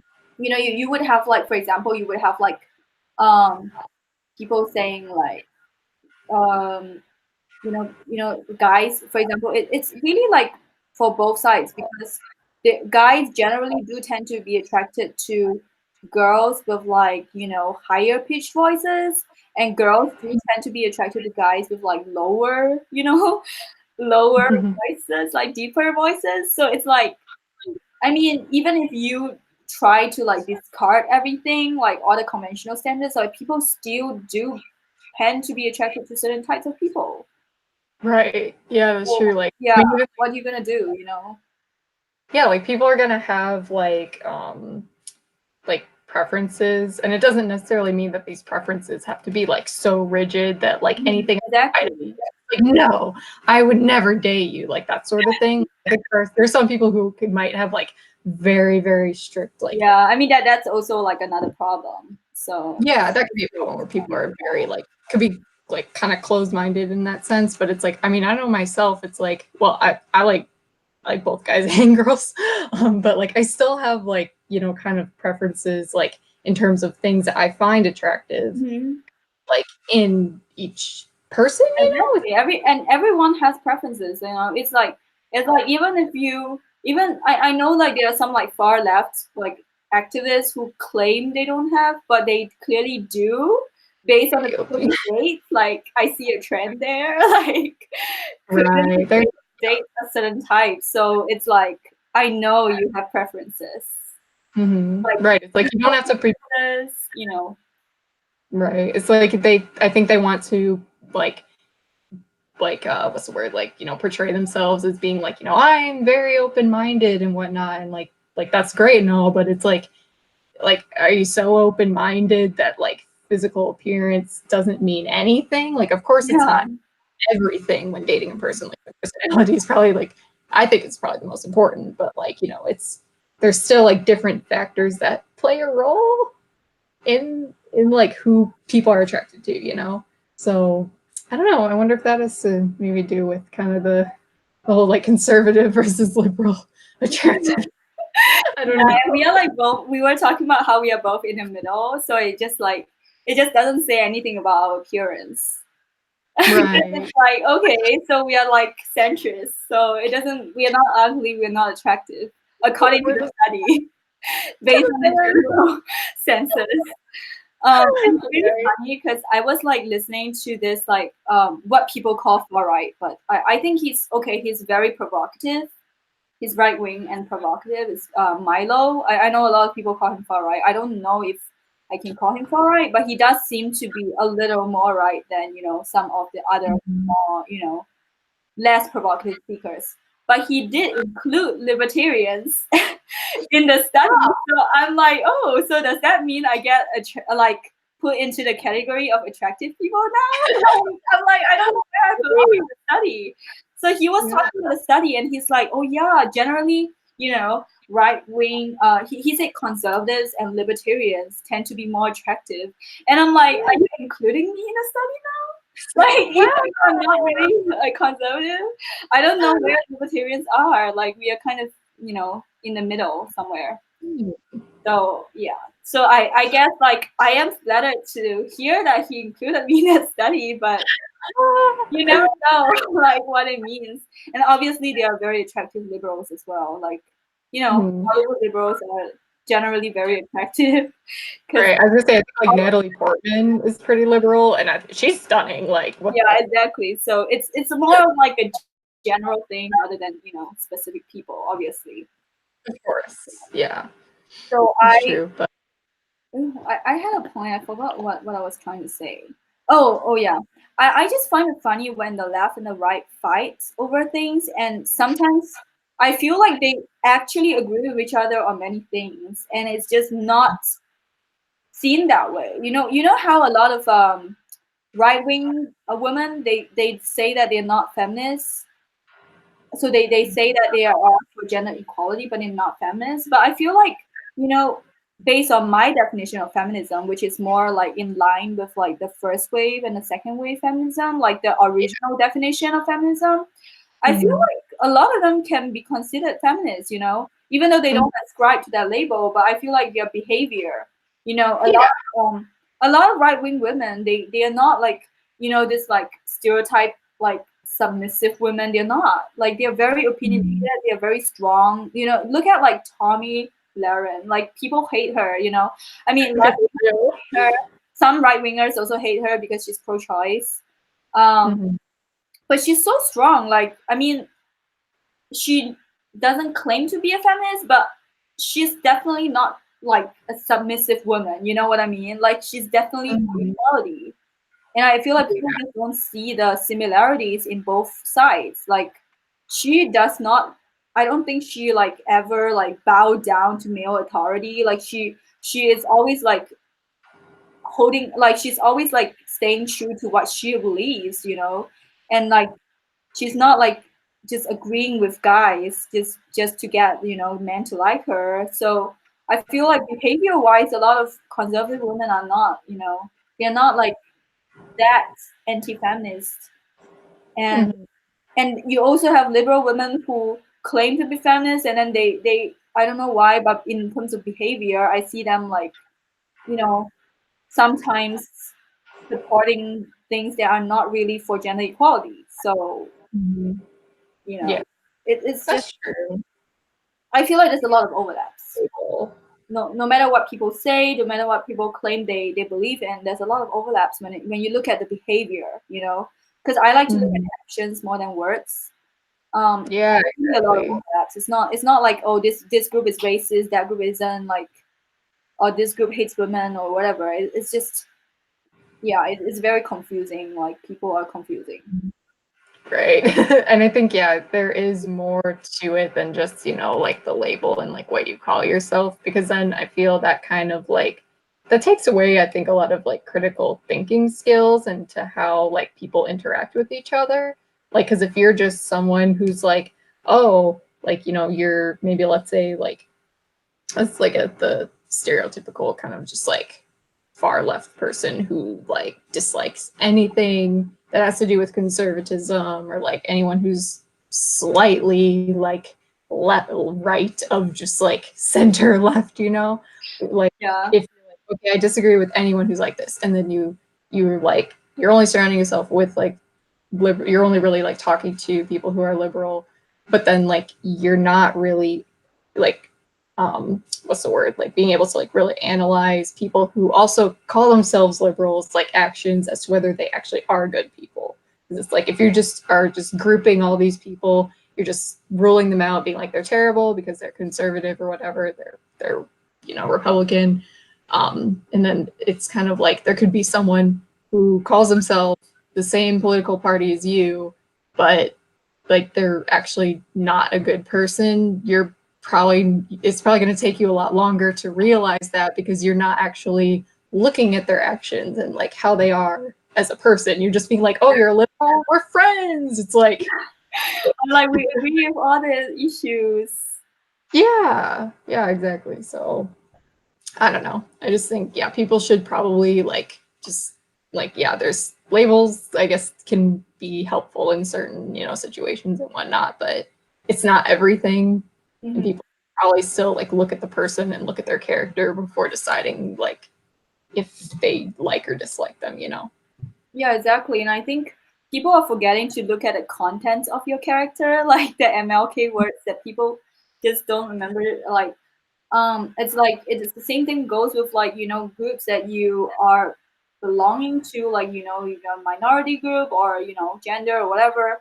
A lot of people don't practice what they preach. And I think that it's normal for human nature not to practice what they preach, because, we all screw up once in a while.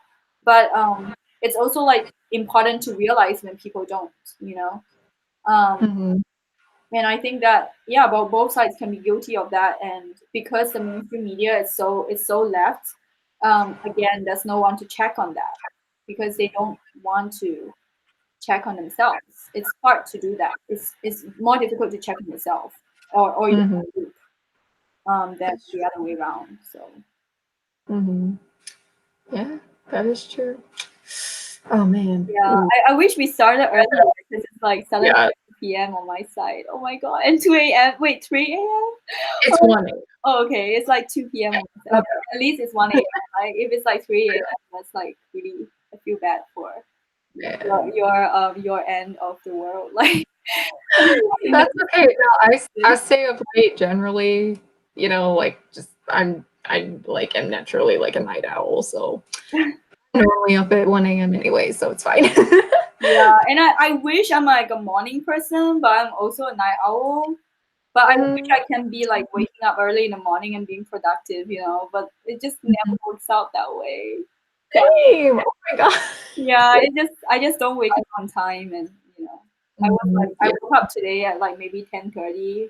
I wanted to wake up like earlier to film the video to get ready and stuff, but it's just like it didn't happen. It happens, so it would work out. Maybe I wish it was like if one of us was like the morning person and then the night person could be like, the schedules would then maybe like work better, because then it would be like one person being like, oh man, I gotta get up early. Yeah. Okay. My schedule. So last words, like, so I wanted to so like how the election is coming up and everything. I don't want to influence you on what you vote. Like, I don't know myself. Yeah, but I think just like vote whoever think you kind of like align more generally to like everything. Like Mhm. it's like it's really hard to find someone that you match up with like on every level in terms of Of politics. course. I'm kind of curious, like, are you like more liberal on the economic side, or are you more like right wing? I don't know. That's kind of hard, because it's like, in terms of like economy, it's like, I don't know, it's so hard because like, what was it? I know like recently we've had like the lowest unemployment in like, I don't know. Like a lot of people still don't want to acknowledge, but Yeah. So it's like, I don't know. I know there's also like, I guess I may be more liberal in the sense that I definitely think that, there should, like, if you have this huge company, you should be probably paying more taxes, because like I know that the wealth gap, at least in the US, is like, it's really big. And so like I would personally probably be more for maybe like a liberal like preference, in the sense that I think increasing like minimum wage is a good idea. I mean, as of right now, like who knows, that could change in the future. But I think in terms of like economy, I'm probably a little bit more liberal. But then also like in terms of like tax money and stuff, like I know it's like, at least from my experience, it's like I know things like welfare are like very important, I think, for, you know, like people to at least have access to, like, if necessary. But then at the same time, then there's like there are people who abuse it basically, where they kind of rely on it more than like they should, or like really, or not than more than they should, more than they actually need to. And so it's like the money doesn't come from nowhere, like it does come from taxes. So to a certain extent, it's kind of like that kind of shifts there a little bit. So in practice, yeah, the liberal perspective is, I think, better, but then it's also like, well, I mean, bringing like jobs back to America, which I think is what they tried to have. I remember like even like when, what was it, like when Obama was in office, like there were so many jobs being like outsourced to like, you know, like different places in the world, and it was like I think that's part of like the reason why like unemployment was like really low. But then at the same time, like I've heard stuff where it's like even like where Trump makes his like merchandise isn't made in America, so now it's like I don't know like the differences or whatever, like if there's like any hypocrisy there or whatnot. But yeah, I don't know. You know that the unemployment rate is lower under him, like it's been lower under Trump, yeah. So I feel like that's a thing that I wish people can acknowledge, because I believe in giving credit where credit's due, and so far he has been more successful in terms of economy than Obama did, like, and that's right.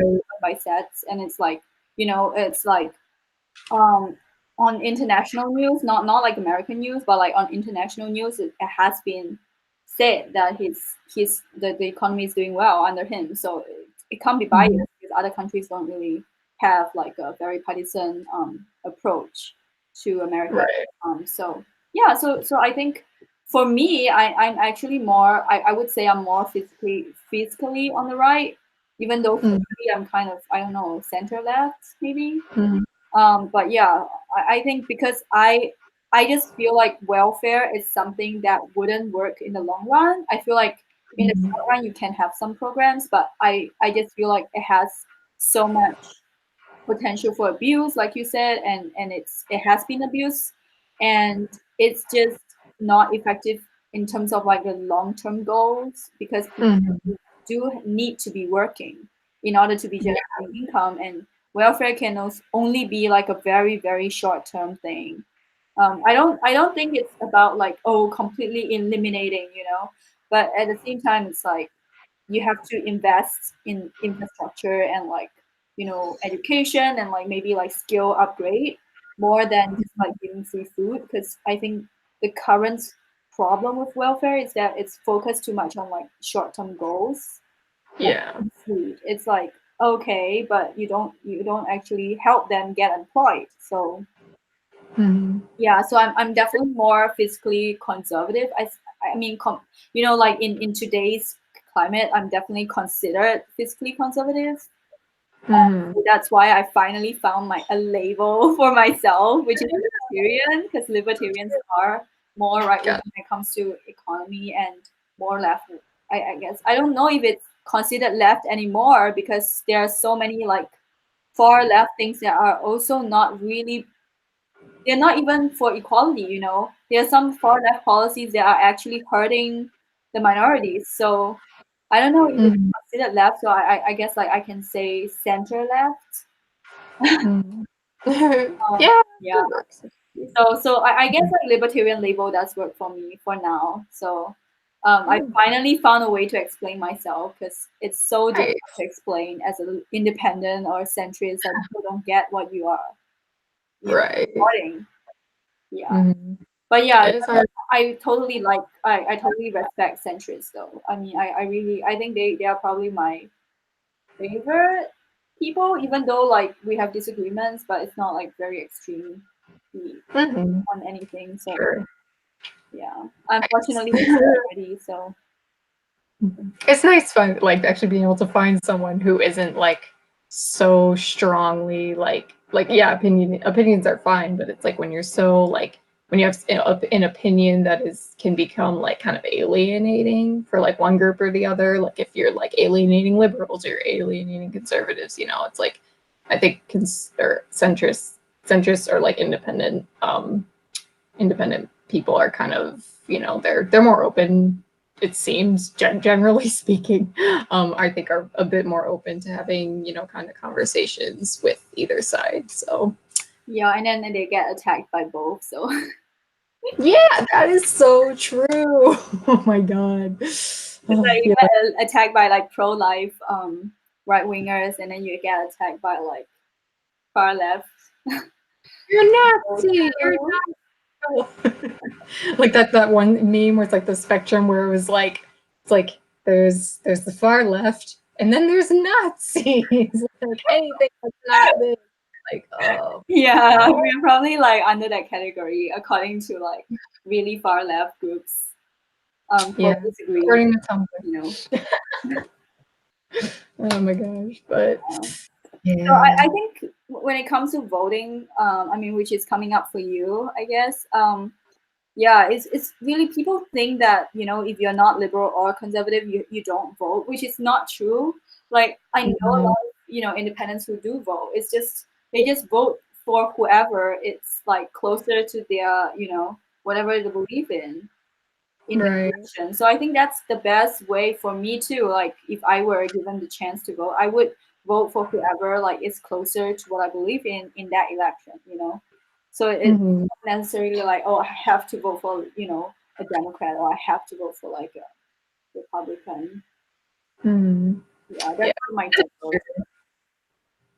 Yeah, I think people should vote that way. It's like kind of things that they think would actually be beneficial for the country and like whatever the current problems are. I think, and also I don't think people should have to share who they vote for with people. Yeah, like exactly, you don't have to. I mean, people are like, oh, if you don't share, it means you voted for Trump. Like.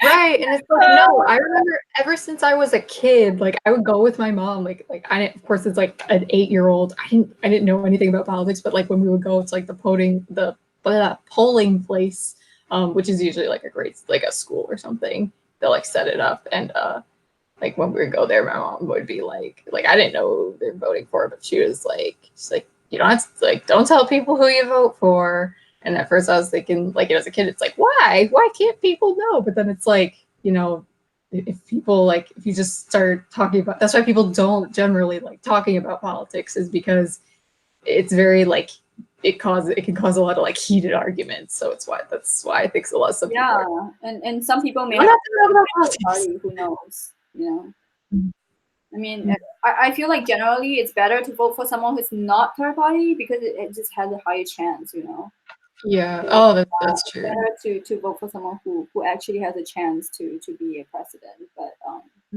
yeah. But I mean, if people want to vote third party, then can't really do anything about that. So yeah, of course, it's like it is their vote, and I can't tell them to not vote for something because it's like I can only vote.